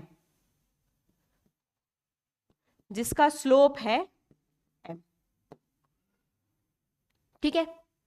अब मैं बोल रही हूं कि देखो ये चीज तो फिक्स है, ये पता है, ये चीज भी फिक्स है, पता है। लाइन की इक्वेशन में एक होता है एक्स वाई वेरिएबल, क्यों होता है, क्योंकि उसको आप बोलते हो मैम देखो x की वैल्यू और y की वैल्यू डालो तो आपको लाइन पे पॉइंट्स मिलते जाते हैं। जैसे x + y = 1, x की वैल्यू 1 डालो, y की वैल्यू 0 डालो तो एक पॉइंट मिल गया 1,0, x की वैल्यू 0 डालो, y की वैल्यू 1 डालो तो एक 0,1 पॉइंट मिल गया, x की वैल्यू हाफ डालो, y की वैल्यू हाफ डालो तो एक हाफ पॉइंट मिल गया, यानी कि एक वेरिएबल पॉइंट होता है ना। तो हर लाइन की इक्वेशन में वो एक वेरिएबल पॉइंट रहेगा। मान लो कि वो वेरिएबल पॉइंट है x, y। अब वो इस लाइन पे लाई कर रहा है, इसमें तो कोई दो राय नहीं कि वो इस लाइन पर लाई कर रहा है। अगर वो इस लाइन पर लाई कर रहा है, लाइन की खूबी क्या होती है, स्लोप नहीं बदल रहा है, तो क्या मैं बोल सकती हूँ कि इन दोनों पॉइंट्स को ज्वाइन करने वाले लाइन सेगमेंट का स्लोप इस लाइन के स्लोप के बराबर होगा, क्योंकि एक ही तो लाइन की बात हो रही है, कोई दो अलग अलग लाइन की बात थोड़ी हो रही है। तो क्या मैं बोल सकती हूँ कि m हो जाएगा y minus Y one upon x minus x one, यानी कि y माइनस वाई वन हो जाएगा m into x minus x one. अब इसको आपको लोग बोल देंगे कि याद कर लो, याद कर सकते हो, बहुत बढ़िया, क्वेश्चन प्रैक्टिस इतनी करो कि याद अपने आप ही हो जाए, अलग से टाइम नहीं निकालना पड़े। तो अगर आपके पास लाइन के ऊपर एक पॉइंट है x1 y1 और अगर आपको लाइन का स्लोप पता है m, तो लाइन की इक्वेशन हो जाएगी y minus Y one is equals to m into x minus x one. Very very important, not only in this class, in next class यानी कि 12th क्लास एज वेल, है ना। ये है लाइन की इक्वेशन।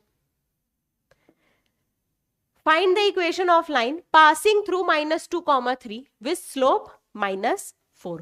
तो फिर वही बात, अब हमको कुछ नहीं सोचना है, लाइन की इक्वेशन हो जाएगी y माइनस वाई वन, जो पॉइंट दिया है उसका y coordinate, is equals to m into slope into x minus point का x कोऑर्डिनेट, यानी ये हो जाएगी y minus three equals to -4x और ये +2 -8, यानी कि ये इक्वेशन हो जाएगी 4x plus y plus 5 equals to 0।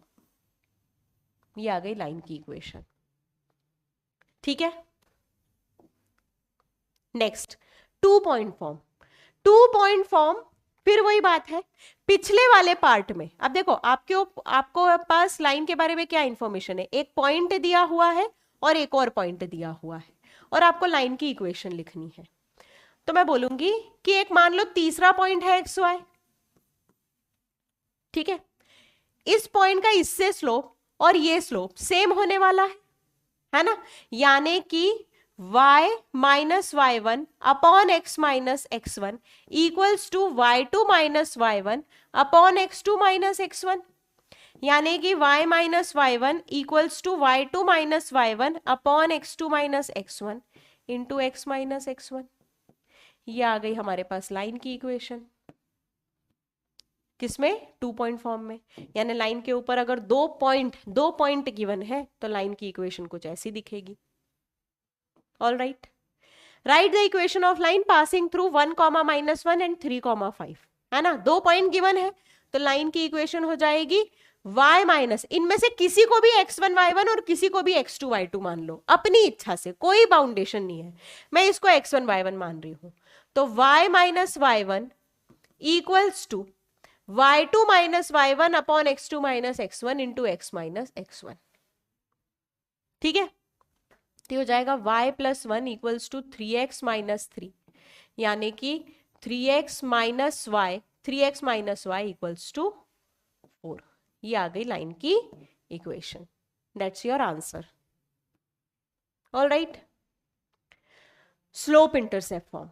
Slope intercept form में इंटरसेप्ट वर्ड का मतलब समझना जरूरी है। इंटरसेप्ट का मतलब होता है, देखो लाइन जब भी जाती है, लाइन बनाओगे तो वो एक्स और वाई एक्सिस को किसी पॉइंट पे कट करके जा रही होती है, तो y एक्सिस को जीरो ओरिजिन से जहां पे जिस पॉइंट पे कट किया है उस डिस्टेंस को हम बोलते हैं y इंटरसेप्ट, और x एक्सिस पे जहां कट किया है उसको हम बोलते हैं x इंटरसेप्ट। जैसे कि ये मैंने लाइन लिखी, ये मैंने लाइन की इक्वेशन लिखी, तो ये डिस्टेंस हो जाएगा y इंटरसेप्ट और ये डिस्टेंस हो जाएगा x इंटरसेप्ट, ये डिस्टेंस हो जाएगा x इंटरसेप्ट। डिस्टेंस बोलना वर्ड सही नहीं है क्योंकि डिस्टेंस हम जनरली पॉजिटिव के लिए यूज करते हैं, यहाँ पे नेगेटिव वर्ड भी, अगर ये -2 के डिस्टेंस पे तो आपको -2 ही लिखना है ना। तो अब लाइन के बारे में क्या इंफॉर्मेशन है, लाइन का स्लोप पता है और लाइन का इंटरसेप्ट पता है, और जब भी एक्स और वाई इंटरसेप्ट क्लियर नहीं किया गया है ना कि कौन सा एक्स इंटरसेप्ट है और कौन सा वाई इंटरसेप्ट है, तो इसका मतलब वाई इंटरसेप्ट है। जब यहां दिया नहीं रहता है कौन सा इंटरसेप्ट है तो समझ जाओ वाई इंटरसेप्ट है। कौन सा इंटरसेप्ट है, वाई इंटरसेप्ट। अच्छा एक बात बताओ, ये पॉइंट के ऊपर बताओ, ये पॉइंट का एक्स कोऑर्डिनेट बता सकते हो? हाँ मैम, क्योंकि ये वाई एक्सिस पे लाई कर रहा है तो इसका एक्स कोऑर्डिनेट है 0 और इसका वाई कोऑर्डिनेट, मैम इसका ओरिजिन से डिस्टेंस c है तो इसका वाई कोऑर्डिनेट है c, ठीक है, तो क्या मैं, अब मेरे पास स्लोप है लाइन का और पॉइंट है, तो क्या मैं पॉइंट स्लोप फॉर्म से लाइन की इक्वेशन लिख लूं? पॉइंट स्लोप फॉर्म से लाइन की इक्वेशन लिख लेंगे तो हो जाएगा y minus Y one equals to m into x minus x one, यानी y minus C equals to M X, यानी y is equals to M X plus C. सबसे ज्यादा टीआरपी लेने वाली इक्वेशन है y equals to M X plus C. किसी को line के बारे में कुछ पता हो या नहीं पता हो, ये इक्वेशन पता रहती है y is equals to M X plus C. उससे आगे पूछ लो, एक स्टेप आगे पूछ लो कि हाँ भाई इसमें c क्या है, वो नहीं बता पाएगा। c है लाइन जहां y एक्सिस को कट कर रही होगी उसका ओरिजिन से डिस्टेंस, इस पॉइंट पे कट कर रही है तो ओरिजिन से उसका डिस्टेंस। m क्या है, लाइन का स्लोप है। तो अगर लाइन का स्लोप दिया है और लाइन का y इंटरसेप्ट दिया है तो हम लाइन की इक्वेशन कैसे लिख लेंगे, y is equals to M X plus C से, y is equals to M X plus C से। ठीक है, write the equation of line for which tan theta equals to 2, यानी स्लोप तो दिया हुआ है 1/2 where theta is inclination and y intercept is -3/2, y intercept is -3/2, यानी y is equals to mx plus C, यानी 2y is equals to x minus 3। ये आ गई लाइन की इक्वेशन। ठीक है, सेकेंड वाले पार्ट में x इंटरसेप्ट 4 दिया है। अब देखो x इंटरसेप्ट 4 दिया है, y इंटरसेप्ट नहीं, बदल गई बात। x इंटरसेप्ट 4 है, x इंटरसेप्ट 4 है, यानी कि पॉइंट है 4,0। x इंटरसेप्ट का मतलब है कि x एक्सिस पे 4 डिस्टेंस से जा रही है, तो x एक्सिस पे y कोऑर्डिनेट तो 0 होता ही है, तो 4 पॉइंट है 4,0। स्लोप अभी भी 1/2 है, तो पॉइंट स्लोप फॉर्म से लाइन की इक्वेशन लिख देते हैं, y minus 0 is equals to 1/2 into x minus 4, यानी कि 2y is equals to x minus 4, या फिर इसको लिख सकते हैं x minus 2y equals to 4, x minus 2y equals to 4। ये आपके पास इक्वेशन आ गई लाइन की। ठीक है, इंटरसेप्ट फॉर्म। अब इंटरसेप्ट बोला है, इंटरसेप्ट का मतलब है x इंटरसेप्ट भी दिया रहेगा, y इंटरसेप्ट भी दिया रहेगा। किसी लाइन का x इंटरसेप्ट मान लो a,0 है और y इंटरसेप्ट मान लो 0,b है, तो इस लाइन की इक्वेशन क्या होगी? ये डिस्टेंस दिया है a, ये डिस्टेंस दिया है b, और आपको लाइन की इक्वेशन निकालनी है। आप बोलोगे मैम हम 2 पॉइंट फॉर्म से निकाल सकते हैं, बिल्कुल निकाल सकते हैं। चलो 2 पॉइंट फॉर्म से लाइन की इक्वेशन निकालते हैं।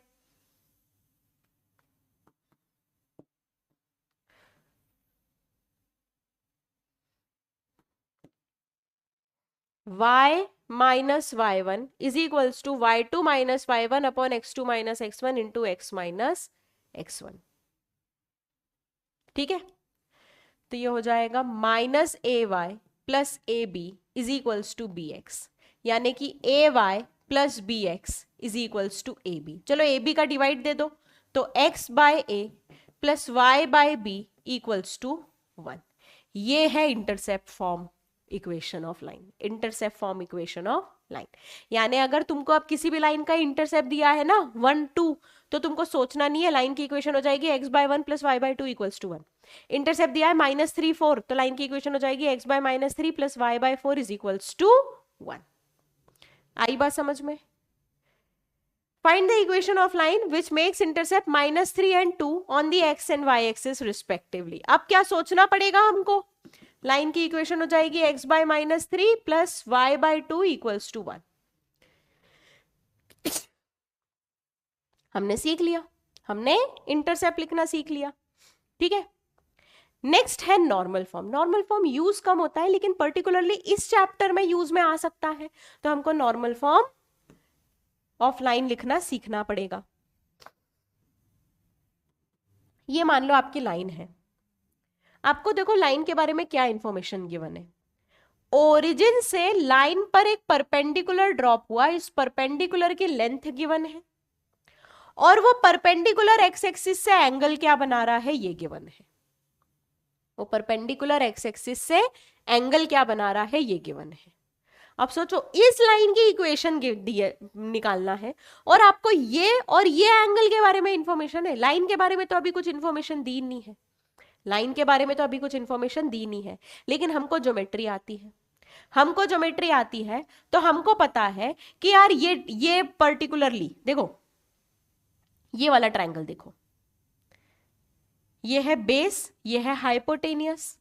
तो क्या मैं ये बोल सकती हूं कि sec alpha is equals to hypotenuse upon base, यानी कि hypotenuse is equals to p sec alpha, यानी ये डिस्टेंस दिया हुआ है p sec alpha, p sec alpha. ठीक है, सिमिलरली ये डिस्टेंस हो जाएगा पी कोसेक अल्फा, क्योंकि ये है 90 माइनस अल्फा, ये एंगल है 90 माइनस अल्फा, तो ये हो जाएगा पी सेक 90 माइनस अल्फा, यानी पी कोसेक अल्फा, है ना। और अब लाइन के लिए तो ये है एक्स इंटरसेप्ट और ये है वाई इंटरसेप्ट, तो इंटरसेप्ट फॉर्म में लाइन की इक्वेशन क्या हो जाती है, X upon X intercept plus Y upon Y intercept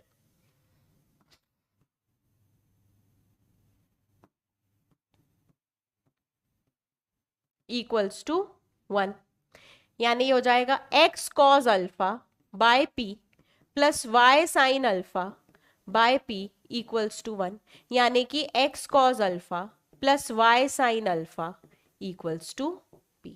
ये है नॉर्मल फॉर्म ऑफ लाइन। अगर आपको लाइन के ऊपर ओरिजिन से ड्रॉप किए गए परपेंडिकुलर का डिस्टेंस, परपेंडिकुलर का डिस्टेंस और उस परपेंडिकुलर का पॉजिटिव एक्स एक्सिस के साथ एंगल अल्फा दिया हो, तो लाइन की इक्वेशन हो जाती है X cos alpha plus Y sine alpha equals to P, X cos alpha plus Y sine alpha equals to P. ठीक है, तो find the equation of line whose perpendicular distance from origin is 4 units and angle which the normal makes with positive direction of x-axis is 15 degree. Alpha का value है 15 degree, p का value है 4, line की equation हो जाएगी x cos 15 degree plus y sin 15 degree equals to 4। अब cos 15 sin 15 की value पता है कि नहीं, ये होती है √3 प्लस 1 अपॉन 2√2 और ये होती है √3 माइनस 1 अपॉन 2√2 इक्वल्स टू 4। तो ये हो जाएगा √3 plus 1 into X plus √3 minus 1 into Y equals to 8√2। ये आपका आंसर है, that is your answer. The Fahrenheit temperature F and the absolute temperature K satisfies a linear equation. Given that K is equals to 273 when F is equals to 32 and K is equals to 373 when F is equals to 212, express K in terms of F, find the value of F when K is 0. Basically linear equation को satisfy कर रहे हैं, यानी line पर दो points हैं F और के के रिस्पेक्ट में, पहले पॉइंट के कोऑर्डिनेट ये दिया हुआ है, दूसरे पॉइंट का कोऑर्डिनेट ये दिया हुआ है। तो आप बोल सकते हो कि एक लाइन की इक्वेशन क्या हो जाएगी, 2 पॉइंट फॉर्म में, k minus 273 is equals to, देखो y minus y1 is equals to y2 minus y1 upon x2 minus x1, 212 minus 32 कितना हो जाएगा 180 इंटू x माइनस x1। तो ये हो गया 10 डिग्री और ये तो 5/9, 9 का मल्टीप्लाई किया तो ये हो जाएगा 9k माइनस 273 इंटू 9, 27, 49, 51, 9 2 जा 18 और 5 2317। ठीक है, इज इक्वल्स टू 5, यहाँ x के बजाय फ़ारेनहाइट लिख सकते हो, 5f माइनस 32 इंटू 5 कितना होता है 160। ठीक है, अब k 0 है तो f का वैल्यू आप निकाल सकते हो, f का वैल्यू हो जाएगा -2317 plus 160 divided by 5 is equals to f, कब, when k is equals to 0। ठीक है, अब आपको जैसे ही किसी ने बोला कि यार ये दो पॉइंट लीनियर है, लीनियर इक्वेशन सेटिस्फाई कर रहे हैं, तो बस आपने लाइन की इक्वेशन के बारे में बात करना स्टार्ट कर दिया। ओके, अब हम आ जाए जनरल इक्वेशन ऑफ लाइन पर। जनरल इक्वेशन ऑफ लाइन, आपको हमेशा लाइन की इक्वेशन कुछ इस तरीके से दिखेगी, ax plus B Y plus C बराबर 0। इसको हम बोलते हैं जनरल इक्वेशन ऑफ लाइन, इसको हम क्या बोलते हैं, जनरल इक्वेशन ऑफ लाइन। यहां तक बात समझ में आती है?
ठीक। तो अब देखो, जनरल इक्वेशन ऑफ लाइन जो है, जब भी तुमको अब नियम बना लेना, अगर तुमको A X plus B Y plus C दिया हुआ है, तुम समझ जाओ लाइन की इक्वेशन दी हुई है ना, एक्स और वाई का single degree linear equation, single degree equation, single degree equation, X और वाई की सिंगल डिग्री इक्वेशन हमेशा लाइन को रिप्रेजेंट करेगी। यानी तुम्हारे सामने A X plus B Y plus C is equal to 0 दिया है, भले ही ए 0 हो जाए, सी 0 हो जाए, बी 0 हो जाए, तीनों एक साथ नहीं 0 होने चाहिए, है ना।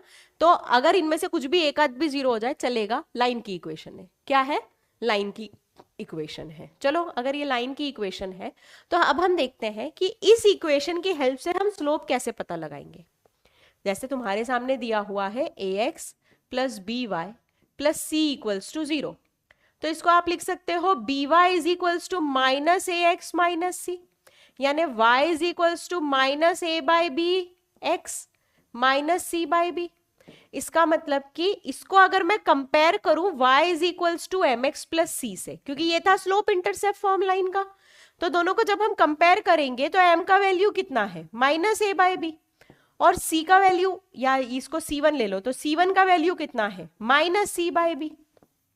तो अगर आपके पास लाइन दी हुई है और आपसे पूछा जाए कि इसका स्लोप क्या है, तो लाइन का स्लोप हमेशा माइनस ए बाई बी होता है, x का कोफिशिएंट अपॉन y का coefficient into a minus sign, है ना, x का कोफिशिएंट अपॉन y का coefficient into a minus sign. वहीं पे अगर इसको हम इंटरसेप्ट फॉर्म से कंपेयर करें तो ये हो जाएगा X A plus B Y equals to minus C, यानी x upon minus C by A plus y upon minus C by B equals to 1। यानी इस लाइन में particularly X plus B Y plus C line दी हुई है, तो x intercept होता है इसमें माइनस सी बाय ए और y इंटरसेप्ट होता है माइनस सी बाय बी। और जरूरी नहीं है इस फॉर्म में लिख के ही कैलकुलेट करो, एक्स इंटरसेप्ट लिखना बहुत इजी है। एक्स इंटरसेप्ट मतलब लाइन जहां एक्स एक्सिस को कट कर रही है, तो y को 0 कर दो, तो देखो x आ जाएगा minus C bye. y intercept यानी लाइन जहां पे एक्स वाई एक्सिस को इंटरसेक्ट कर रही हो, तो x 0 कर दो, तो y आ जाएगा माइनस सी बाय बी। तो इंटरसेप्ट फॉर्म में लाइन की इक्वेशन आ गई। ठीक है। नॉर्मल फॉर्म में अब देखो, एक लाइन है आपके पास A X plus B Y plus C बराबर 0, और एक लाइन है आपके पास X cos alpha plus Y sine alpha is equals to P, और बोल दिया आपको किसी ने कि दोनों सेम लाइन की इक्वेशन है, दोनों सेम लाइन की इक्वेशन है। हम बोलते हैं कभी भी दो लाइन की इक्वेशन सेम कब होती है? जब x कोऑर्डिनेट, y कोऑर्डिनेट और कांस्टेंट टर्म या तो सेम हो या एक दूसरे के प्रोपोर्शनल हो। प्रोपोर्शनल का मतलब है जैसे एक लाइन है, देखो एक लाइन है x plus Y equals to 1 और एक लाइन है 2x plus 2y equals to 2। इस लाइन की इक्वेशन में 2 का मल्टीप्लाई किया तो ये लाइन आई है ना, तो ये दोनों सेम लाइन है। लाइन की इक्वेशन में नंबर का मल्टीप्लाई करने से कोई फर्क नहीं पड़ता है। तो जब भी अब तुमसे बोला जाएगा कि ये दोनों सेम लाइन की इक्वेशन है, two equations are of same line when their coefficients are in proportion. Coefficient जो है वो प्रपोर्शन में होने चाहिए, तभी आप बोलोगे सेम लाइन की इक्वेशन है। कोफिशिएंट्स किस में होना चाहिए? प्रपोर्शन में होना चाहिए। आई बात समझ में? कोफिशिएंट्स प्रपोर्शन में होना चाहिए, इसका मतलब कि a upon cos alpha equals to b upon sine alpha equals to minus C by P होना चाहिए। ठीक है। अब मैं फर्स्ट टू इक्वेशंस को में से कॉस अल्फा का वैल्यू लिख सकती हूं पी ए अपॉन माइनस सी, ठीक है, और साइन अल्फा का वैल्यू लिख सकती हूं पी बी अपॉन माइनस सी। बताओ, यहां तक बात समझ में आ गई? कॉस अल्फा का वैल्यू क्या है? Minus of P A upon C. Cos sine alpha का वैल्यू क्या है? Minus of P B upon C. दोनों को अगर स्क्वायर करके ऐड कर दो तो sine square alpha plus cos square alpha तो 0 होता है, साइन स्क्वायर 1 होता है। इसका मतलब मैं स्क्वायरिंग एंड एडिंग करूं, अगर square and add square and add, तो मेरे पास हो जाएगा P square A square upon C square plus P square B square upon C square equals to 1, यानी कि P square is equals to C square upon A square plus B square. इसका मतलब P is equals to C upon under root of A square plus B square. अब आपको ये ensure करना है कि P पॉजिटिव रहे। P क्या रहे? पॉजिटिव रहे। P का वैल्यू हमेशा पॉजिटिव, क्यों? क्योंकि P परपेंडिकुलर डिस्टेंस है, डिस्टेंस हमेशा पॉजिटिव होना चाहिए, डिस्टेंस कभी भी नेगेटिव नहीं हो सकता। तो P का वैल्यू आप क्या लिखोगे? C upon under root of A square plus B square. ठीक है, अब इसकी हेल्प से कॉस अल्फा का वैल्यू क्या आ जाएगा? कॉस अल्फा का वैल्यू आ जाएगा, इसकी हेल्प से कॉस अल्फा का वैल्यू आ जाएगा plus minus A upon under root of A square plus B square, और साइन अल्फा का वैल्यू आ जाएगा plus minus B upon under root of A square plus B square. P की value रख दी तो पी की वैल्यू पुट करने पे ये आ जाएगा। आई बात समझ में? ठीक है, चलो कुछ क्वेश्चन करके देखते हैं कि हमको कंसेप्ट समझ में आया या नहीं। Equation of line is this, find its slope and X and Y intercept. बहुत बढ़िया बात है। लाइन का स्लोप हो जाएगा, स्लोप हो जाएगा x का कोफिशिएंट अपॉन y का coefficient into a minus sign, तो स्लोप तो हो गया 3/4। x इंटरसेप्ट हो जाएगा, y को 0 पुट कर दो, x इंटरसेप्ट हो जाएगा -10/3, y इंटरसेप्ट हो जाएगा, x को 0 पुट कर दो, y इंटरसेप्ट हो जाएगा 10/4 यानी 5/2। ये कैलकुलेट हो गया हमारी तीनों चीजें। ठीक है, reduce the equation into normal form and find the value of p and omega. Omega के बजाय अल्फा, मतलब अल्फा और ओमेगा एंगल के लिए यूज हो रहा है ना? तो इसको नॉर्मल फॉर्म में बदलना है और p मतलब डिस्टेंस और अल्फा का वैल्यू कैलकुलेट करना है। तो एक बात बताओ, a का वैल्यू है √3, b का वैल्यू है 1 और c का वैल्यू है -8। c का वैल्यू है -8। p होता है c upon under root of A square plus B square, है ना, प्लस माइनस। तो p का वैल्यू हो जाएगा, प्लस साइन लेंगे तो ये नेगेटिव आ जाएगा, यानी हमको माइनस साइन लेना है, 8 अपॉन अंडर रूट ऑफ 3 + 1, यानी कि 8 अपॉन √4, यानी p का वैल्यू आ गया 4। p का वैल्यू कितना आ गया आपके पास? 4। बताओ, यहां तक बात समझ में आ गई? ठीक है, ओके। अब p का वैल्यू आ गया है, तो अब हम कॉस अल्फा और साइन अल्फा का वैल्यू निकाल सकते हैं। कॉस अल्फा होता है plus minus a upon under root of A square plus B square. ठीक है, a कितना है? √3, under root of A square plus B square है 2, है ना? तो ये हो जाएगा plus minus under root of 3/2, और साइन अल्फा हो जाएगा plus minus b upon under root of A square plus B square, यानी प्लस माइनस 1/2।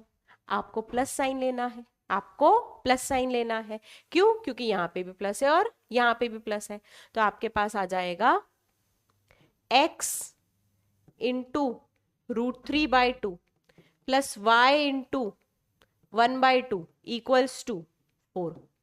ठीक है, तो x का इंटू √3/2 यानी कि cos 30 प्लस y इंटू 1/2 यानी कि sin 30 equals to 4। That's your answer, that is your answer. आ गई बात समझ में? ठीक है, find the angle between these two lines. अब इस लाइन का स्लोप क्या है? y is equals to √3x + 5, यानी इसका स्लोप है √3, और इसका स्लोप क्या है? इसका स्लोप है y is equals to 1/√3x - 6/√3, यानी कि इसका स्लोप है 1/√3। ठीक है, अब मुझे है ना एंगल के लिए, देखो जिसका बेसिक स्ट्रांग होता है ना उसको ज्यादा दिमाग नहीं लगाना पड़ता है। मुझे पता है कि फर्स्ट लाइन का स्लोप है √3, यानी कि tan θ1 है √3, यानी θ1 है 60 डिग्री, यानी पहली लाइन पॉजिटिव एक्स एक्सिस के साथ 60 डिग्री का एंगल बना रही है। और दूसरी लाइन का स्लोप है 1/√3, यानी दूसरी लाइन का इंक्लिनेशन है 1/√3, मतलब इंक्लिनेशन का 10 है, यानी इंक्लिनेशन है 30 डिग्री। पहली लाइन एक्स एक्सिस के साथ 60 डिग्री का एंगल बना रही है, दूसरी लाइन एक्स एक्सिस के साथ 30 डिग्री का एंगल बना रही है, तो दोनों के बीच का एंगल कितना हो जाएगा? 60 - 30, तो एंगल हो जाएगा 30 डिग्री। 60 - 30 = 30 डिग्री। ठीक है, आप चाहो तो m1 - m2 upon 1 + m1 m2 वाले फॉर्मूले से भी कर सकते हो, सेम आंसर आएगा। ठीक है, show that two lines where b1 b2 are not 0 are parallel if a1 by b1 equals to a2 by b2 and perpendicular if this। देखो पहली लाइन का स्लोप है -a1 by b1, दूसरी line का slope है -a2 by b2। Parallel होने के लिए, पहली चीज पैरेलल होने के लिए, पैरेलल होने के लिए m1 बराबर m2 होना चाहिए, यानी -a1 by b1 equals to -a2 by b2 होना चाहिए, यानी a1 by b1 equals to a2 by b2। ठीक है, और परपेंडिकुलर होने के लिए m1 into m2 -1 होना चाहिए, यानी -a1 by b1 into -a2 by b2 equals to -1 होना चाहिए, यानी a1 a2 equals to -b1 b2, यानी a1 a2 plus b1 b2 equals to 0। ये है लाइंस के परपेंडिकुलर होने की कंडीशन, लाइंस के परपेंडिकुलर होने की condition. All right, find the equation of line perpendicular to line this passing through. यहां पे डेटा सही नहीं लिखा हुआ है, इस क्वेश्चन को हम आगे देखेंगे। चलो, distance of point from line, किसी पॉइंट का किसी लाइन से डिस्टेंस क्या होगा?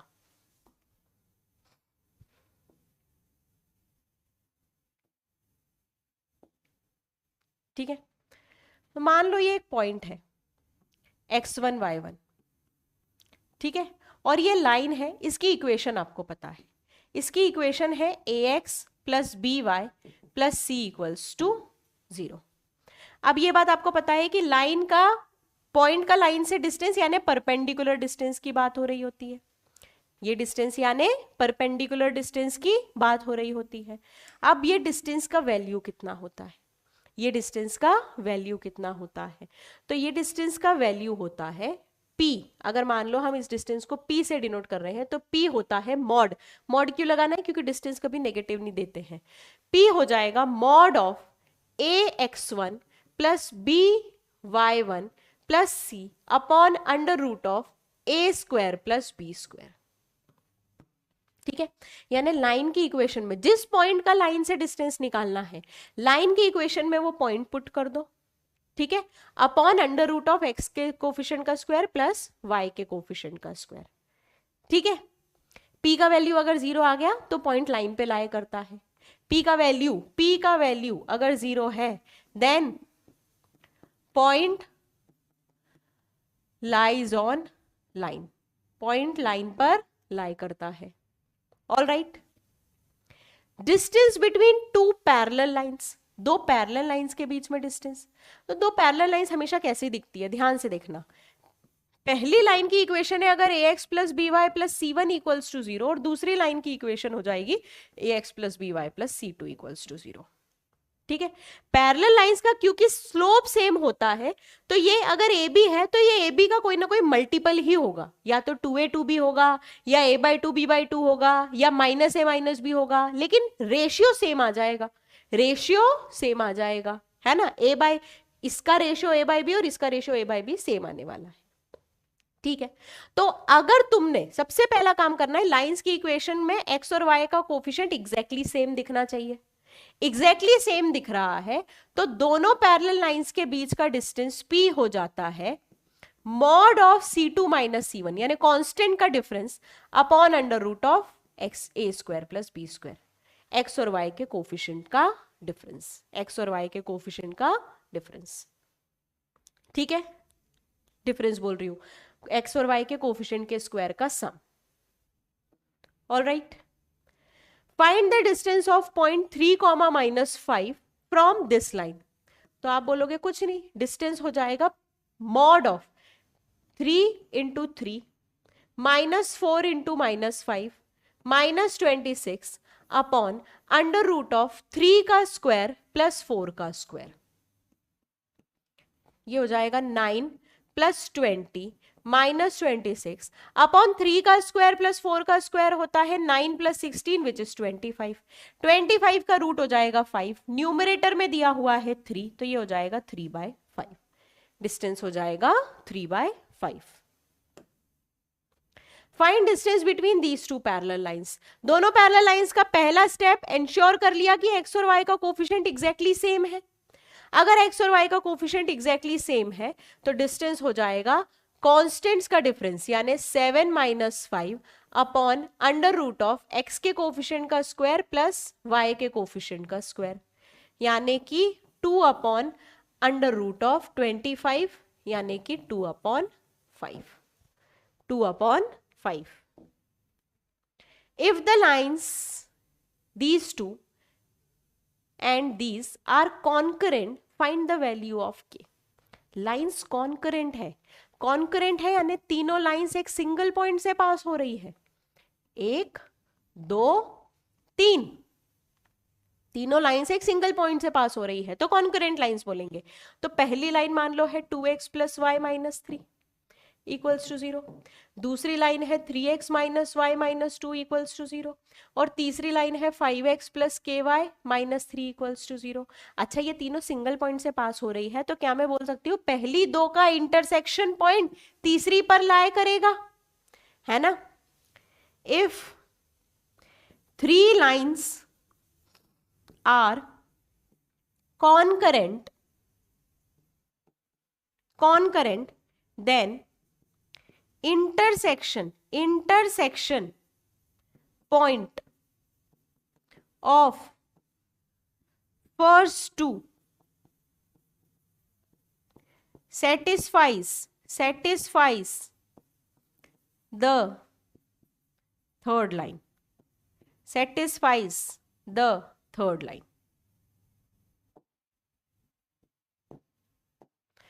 फर्स्ट टू का इंटरसेक्शन पॉइंट थर्ड लाइन पे सेटिस्फाई करेगा। सेटिस्फाई करने का मतलब है एक्स की जगह एक्स कोऑर्डिनेट और वाई की जगह वाई कोऑर्डिनेट रखो पॉइंट का, तो LHS बराबर RHS आना चाहिए, है ना।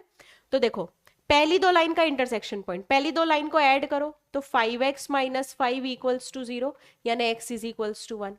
x को 1 रखा यहाँ पे तो y - 1 इक्वल्स टू 0, तो y भी आ गया 1। ये है, ये मान लो L1 लाइन है, L2 लाइन है और L3 लाइन है, तो L1 एंड L2 का इंटरसेक्शन पॉइंट, ठीक है। तो 1,1 तीसरी लाइन पर भी लाई करना चाहिए। 1,1 शुड लाई ऑन L3 यानी कि 5 × 1 + k × 1 -3 0 होना चाहिए, यानी k + 2 0 होना चाहिए। इसका मतलब k का वैल्यू -2 होना चाहिए, k का वैल्यू -2 होना चाहिए। आई बात समझ में? ठीक है, तीन लाइंस कॉन्करेंट है यानी कि तीनों लाइन सेम पॉइंट से पास हो रही है, यानी कोई दो का अगर इंटरसेक्शन पॉइंट निकालो तो तीसरी भी उसी पॉइंट से जा रही होगी, तीसरी भी उसी पॉइंट से जा रही होगी।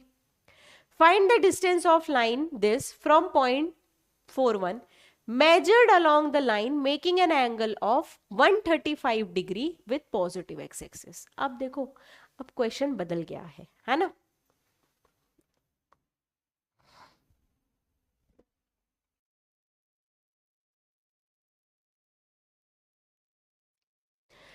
इस क्वेश्चन में क्या पूछ लिया है तुमसे डिस्टेंस सीधे नहीं पूछा है, तुमसे बोला है कि पहली लाइन का दूसरे पॉइंट से डिस्टेंस तो निकालना है, लेकिन परपेंडिकुलर डिस्टेंस निकालने को नहीं बोला है। मान लो कि ये तुम्हारी पहली लाइन है ना, मान लो क्या बनाओ, हमेशा ज्योमेट्री को स्ट्रॉन्ग करने का तरीका है, कोऑर्डिनेट ज्योमेट्री है ना, बना लो। फर्स्ट वाली लाइन 0,0 से पास हो रही है और इसका स्लोप है 4, है ना, तो ये मैंने लाइन बना ली। ओरिजिन से पास, ओरिजिन से पास कोई लाइन हो रही है, पता लगाने के लिए देख लो कांस्टेंट टर्म 0 है कि नहीं। कांस्टेंट टर्म 0 यानी ओरिजिन से पास हो रही है, ठीक है। पॉइंट है 4,1, यहां कहीं पॉइंट आ रहा होगा 4,1, ठीक है। अब एक तो होता है कि यार इस पॉइंट का परपेंडिकुलर डिस्टेंस, तुमसे परपेंडिकुलर डिस्टेंस नहीं पूछा है, तुमसे बोला है कि अगर एक लाइन 135 डिग्री एंगल बना रही है एक्स एक्सिस के साथ, 135 डिग्री एंगल बना रही है एक्स एक्सिस के साथ, तो इस पॉइंट से अगर मैं इस लाइन के अलोंग चलूं, इस लाइन के अलोंग चलूं, तो मुझे कितना डिस्टेंस ट्रेवल करना पड़ेगा। क्वेश्चन का तरीका समझे, क्वेश्चन का वो समझे, मतलब कि यार अगर मैं इस पॉइंट से इस लाइन के अलोंग चलूं, मैं परपेंडिकुलर जा ही नहीं रही, मैं तो इस लाइन के अलोंग जा रही हूं। चलो, ये वाली लाइन की इक्वेशन मुझे पता है 4x minus y equals to 0। क्या मैं ये वाली लाइन की इक्वेशन पता कर सकती हूँ?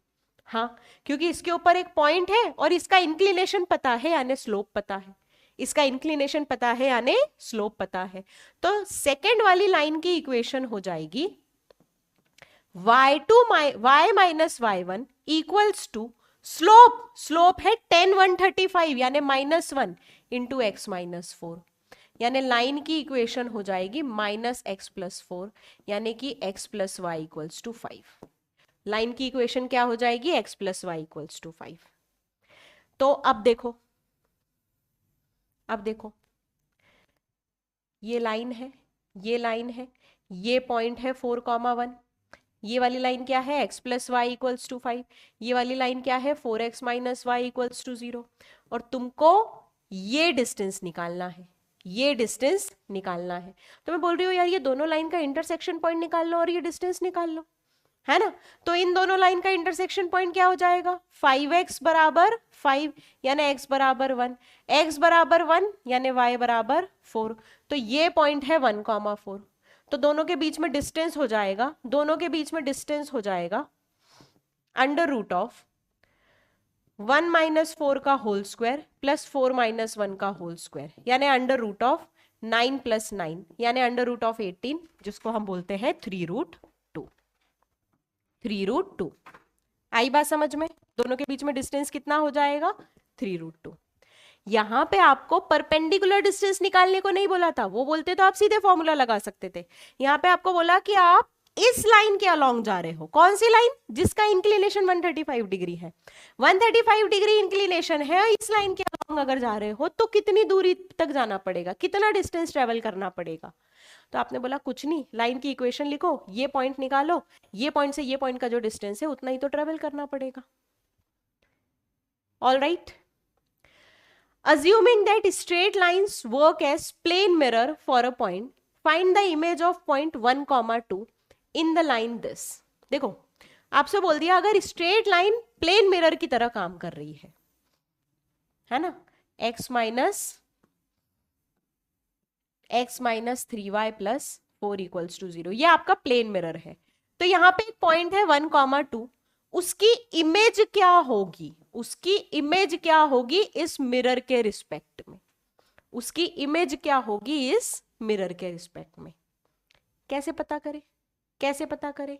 देखो, इमेज भाई अगर थोड़ा भी फिजिक्स पढ़ा है या इनफैक्ट थोड़ा बहुत आईने में भी देखते हो, है ना, आईने में देखना भी सफिशिएंट है, तो मुझे एक बात पता है कि ये दोनों पॉइंट का मिड पॉइंट लाइन पे लाई कर रहा होगा, ये दोनों पॉइंट का मिड पॉइंट लाइन पे लाई कर रहा होगा। इमेज को x, y के बजाय a, b बोल दो, a, b बोल दो। इन दोनों का मिड पॉइंट लाइन पे लाई कर रहा होगा। कैसे पता मुझे? यार जितने डिस्टेंस पर ऑब्जेक्ट रहता है मिरर से उतने ही डिस्टेंस पर तो इमेज रहती है, तो लाइन पर लाई कर रहा होगा या नहीं? तो मैं बोल दूंगी कि यार a plus 1/2 and b plus 2/2, ये पॉइंट लाइज ऑन लाइन, ये लाइन पर लाई कर रहा है, यानी कि ये लाइन की इक्वेशन को सेटिस्फाई करेगा। तो a plus 1/2 minus 3 into B plus 2/2 plus 4 equals to 0, यानी a plus 1 minus 3b minus 6 plus 8 equals to 0, यानी a minus 3b plus 3 equals to 0। Calculation एक बार देख लो, a plus 1 minus 3b minus 6 plus 8 is equals to 0। तो a minus 3b और 9 minus 6 3, ठीक है, a minus 3b minus 3 equals to 0। ये हमारे पास पहली कंडीशन आ गई। दो वेरिएबल फाइंड करने हैं तो दो कंडीशन चाहिए, ये तो नियम है दुनिया का, है ना। दूसरी कंडीशन में बताती हूँ। अगर मैंने इमेज ऑब्जेक्ट और इमेज वाले लाइन सेगमेंट को ज्वाइन किया तो ये लाइन के परपेंडिकुलर होगा। ये बात से भी सब अग्री करते। क्यों अग्री करते? क्योंकि मैम ऑब्वियस सी बात है, ये है मिरर, ये मैं हूं, ये इमेज है, तो हम लोग एग्जैक्टली मिरर के परपेंडिकुलर होने वाले हैं। यानी ये दोनों स्लोप आपस में प्रोडक्ट -1 बना रहे होंगे, क्योंकि परपेंडिकुलर स्लोप का तो कंडीशन ही यही है। लाइन का स्लोप है 1/3। कैसे लिखा? x का कोफिशिएंट अपॉन y का coefficient into a minus sign, है ना। इसका स्लोप 2 पॉइंट फॉर्म से लिख लेते हैं, y2 minus y1 upon x2 minus x1, y2 minus y1 upon x2 minus x1। तो ये आ जाएगा आपके पास a minus 1 equals to 3b minus 6, यानी कि a minus 3b y2 minus y1 upon x2 minus x1, और लाइन का स्लोप है 1/3। और मैं एक मिनट देखो, तुमसे बोल रही हूँ प्रोडक्ट -1 होगा और इक्वल स्लोप की कंडीशन लगा रही हूँ। स्लोप इक्वल नहीं है, स्लोप परपेंडिकुलर है, यानी प्रोडक्ट -1। तो y2 minus y1 upon x2 minus x1 equals to -1, यानी y2 minus y1 equals to -3 है, -3 माइनस 1 प्लस 3, यानी कि 3a plus b equals to 5, ठीक है। और दूसरी इक्वेशन क्या है? a minus 3b equals to -3। दो इक्वेशन है, दो वेरिएबल है, a और b का वैल्यू निकाल लो। दूसरी इक्वेशन में 3 का मल्टीप्लाई करो तो ये हो जाएगा 3a minus 9b equals to -9, और पहली वाली में से माइनस कर दो तो 10b इक्वल्स टू 14, यानी b इक्वल्स टू 7/5। b है 7/5, यहां पे रखा तो आपके पास आ जाएगा 3a is equals to 5 minus 7/5, यानी 25 माइनस 7/5 यानी 18/5, यानी a का वैल्यू आ जाएगा 6/5। आ गया आपके पास पॉइंट 6/5, 7/5, ठीक है। इमेज बहुत सिंपल से रूल्स ही तो फॉलो करती है भाई। इमेज पहली बात तो बोलती है कि ऑब्जेक्ट और इमेज वाले लाइन का जो मिड पॉइंट है, क्योंकि ऑब्जेक्ट अगर मिरर से जिस दूरी पे है, इमेज भी उतनी ही दूरी पे होनी चाहिए, है ना। तो दोनों का मिड पॉइंट जो है वो लाइन पे लाई करेगा, तो आपने लाइन पर लाई करा दिया। फिर आपने क्या बोला कि यार ये स्लोप प्रोडक्ट -1 करेंगे, क्योंकि दोनों आपस में परपेंडिकुलर है, दोनों आपस में परपेंडिकुलर है, ठीक है। show that area of triangle formed by the lines this and x is equals to 0 is this। देखो पहली लाइन कुछ दी हुई है, x is equals to 0 का मतलब क्या है? x is equals to 0 यानी y एक्सिस, है ना। तो आपके पास एक ये लाइन है, एक ये लाइन है, और ये y एक्सिस है, और आपसे बोला है कि इस ट्रायंगल का एरिया बताओ, इस ट्रायंगल का एरिया, ठीक है। पहली वाली लाइन है y is equals to m1x plus c1, यानी ये डिस्टेंस है c1, ठीक है। दूसरी वाली लाइन की इक्वेशन है y is equals to m2x plus c2, यानी कि ये डिस्टेंस है c2। इसका मतलब मैं बोल सकती हूं कि ये डिस्टेंस हो जाएगा c2 माइनस c1। ये डिस्टेंस कितना हो जाएगा? c2 minus c1। यहां तक कोई भी दिक्कत नहीं है? यहां तक सबको अच्छे से बात समझ में आती है? ओके, अच्छा।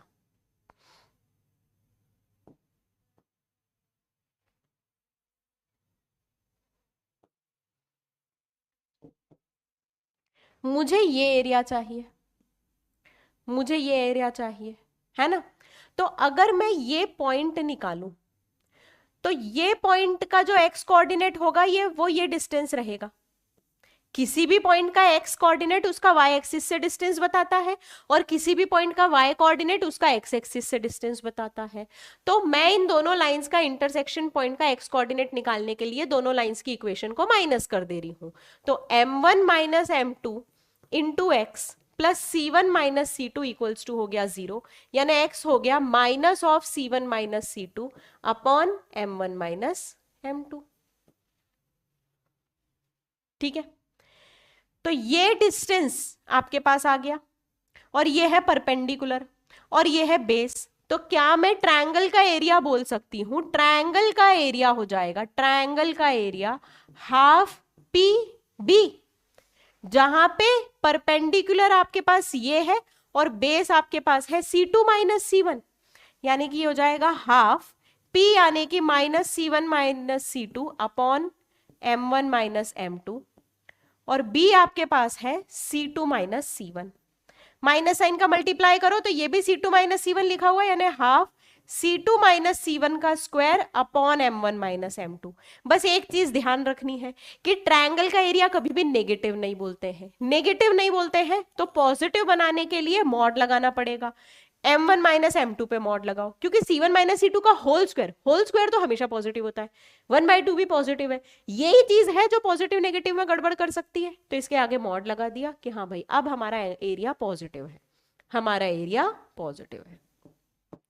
ठीक है, अगर आपको बेसिक समझ में आता है और क्वेश्चन रीड करके ज्योमेट्री समझ में आ रही है, यार ये ट्रायंगल, ये लाइन एक्स एक्स ये 0, ये ट्रायंगल का एरिया चाहिए, तो पहले तो मैंने बेस निकाल लिया। बेस कैसे निकाला? ये इंटरसेप्ट माइनस ये इंटरसेप्ट, है ना भाई, ये पूरी लाइन है, ये डिस्टेंस माइनस कर दो तो बचा हुआ डिस्टेंस यही रहने वाला है। ठीक है, फिर मैंने बोला यार ये पॉइंट क्या है, तो दोनों लाइन का इंटरसेक्शन पॉइंट है, तो मैंने बोला यार इंटरसेक्शन पॉइंट है, इसका एक्स कोऑर्डिनेट तो इसका वाई एक्सिस से डिस्टेंस होगा, क्योंकि किसी भी पॉइंट का एक्स कोऑर्डिनेट वाई एक्सिस से डिस्टेंस होता है और वाई कोऑर्डिनेट एक्स एक्सिस से डिस्टेंस होता है।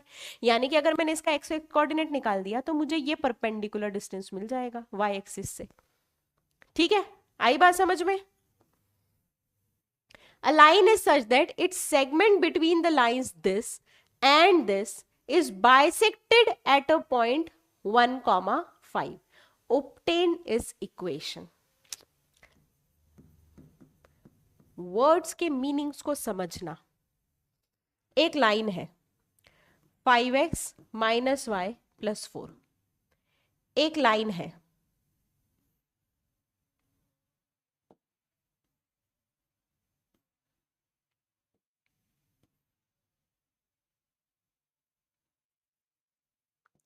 3x plus 4y, 3x plus 4y minus 4।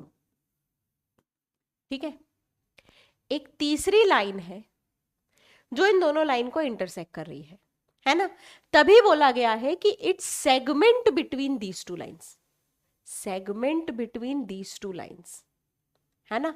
तो आपका बोला गया है line is such that it's segment between these to line is bisected at a point 1,5, it is bisected at a point 1,5, यानी कि ये पॉइंट जो है ये 1,5 है और ये डिस्टेंस और ये डिस्टेंस बराबर है, ये डिस्टेंस और ये डिस्टेंस बराबर है। आई बात समझ में? यहां तक क्लियर है? ठीक है, कोई भी दिक्कत नहीं।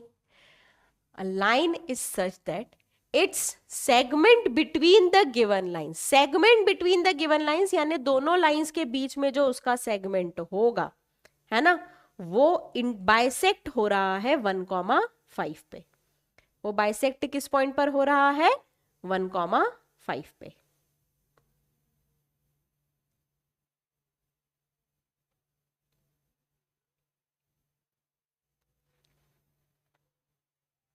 अब आपको बताना है कि लाइन की इक्वेशन क्या है। क्या बताना है? लाइन की इक्वेशन क्या है। ये कोई ना कोई लाइन है ही, है ना, इसकी इक्वेशन निकालनी है। ये लाइन है L1, ये लाइन है L2। मान लो आपकी गिवन लाइन L1 पे A1 B1 पॉइंट पर इंटरसेक्ट कर रही है और L2 पे A2 B2 पॉइंट पर इंटरसेक्ट कर रही है। अब A1 A2 और B1 B2 में की मैं आपको खासियत बता दूं, A1 B1 जो है वो फर्स्ट लाइन पर लाई कर रहे हैं, यानी 5A1 plus minus B1 plus 4 0 होगा, और A2 B2 सेकेंड लाइन पर लाई कर रहे हैं, यानी कि 3A2 plus 4B2 minus 4 equals to 0 होने वाला है। ठीक है, इसके अलावा आपके पास कोई कंडीशन है क्या? बताओ।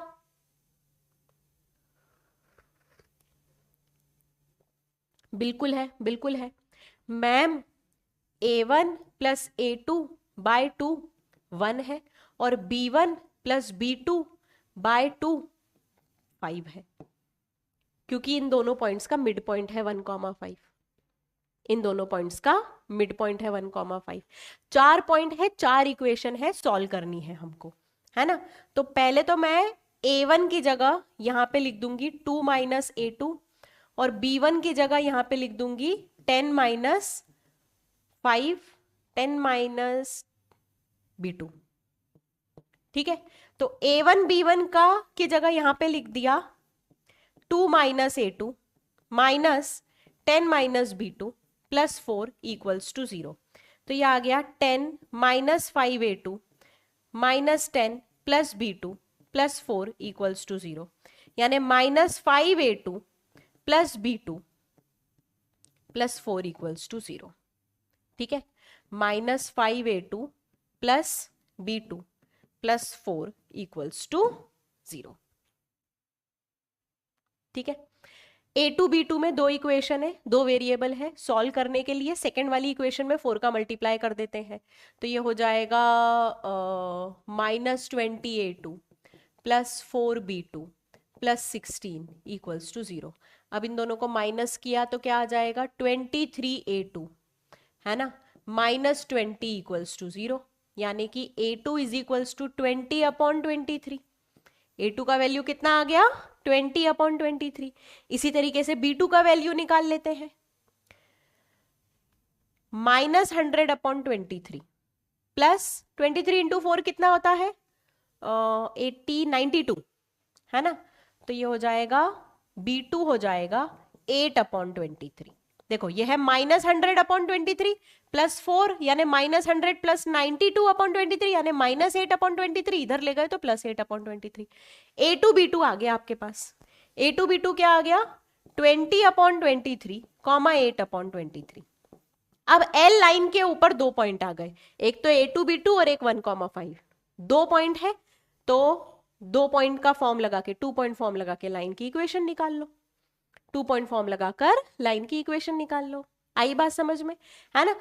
कंसेप्ट सारे पता है, सारे सीखे हुए हैं, बस उनको लगाना कैसे है। भाई ये सेगमेंट बाइसेक्टेड है, यानी कि ये पॉइंट और ये पॉइंट का ये मिड पॉइंट होने वाला है। अब ये पॉइंट क्या है लाइन 1 का इस लाइन से इंटरसेक्शन पॉइंट, ये पॉइंट क्या है लाइन का इस लाइन से इंटरसेक्शन पॉइंट। ये पॉइंट गिवन लाइन पर लाई कर रहा है तो गिवन लाइन की इक्वेशन सेटिस्फाई करेगा, ये पॉइंट सेकंड लाइन पर लाई कर रहा है तो सेकंड लाइन की इक्वेशन को सेटिस्फाई करेगा। फिर मिड पॉइंट है तो a1 प्लस a2 बाई 2 1 हो जाएगा, b1 प्लस b2 बाई 2 5 हो जाएगा। आगे आपके पास आंसर। ठीक है, show that path of moving point such that its distance from two lines are equal is a straight line।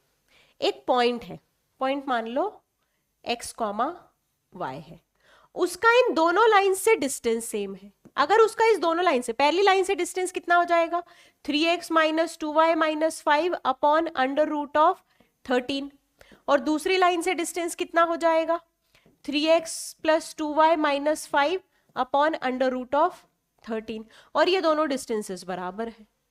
ये दोनों डिस्टेंसेस बराबर है तो रूट 13 तो कैंसिल हो गया, है ना।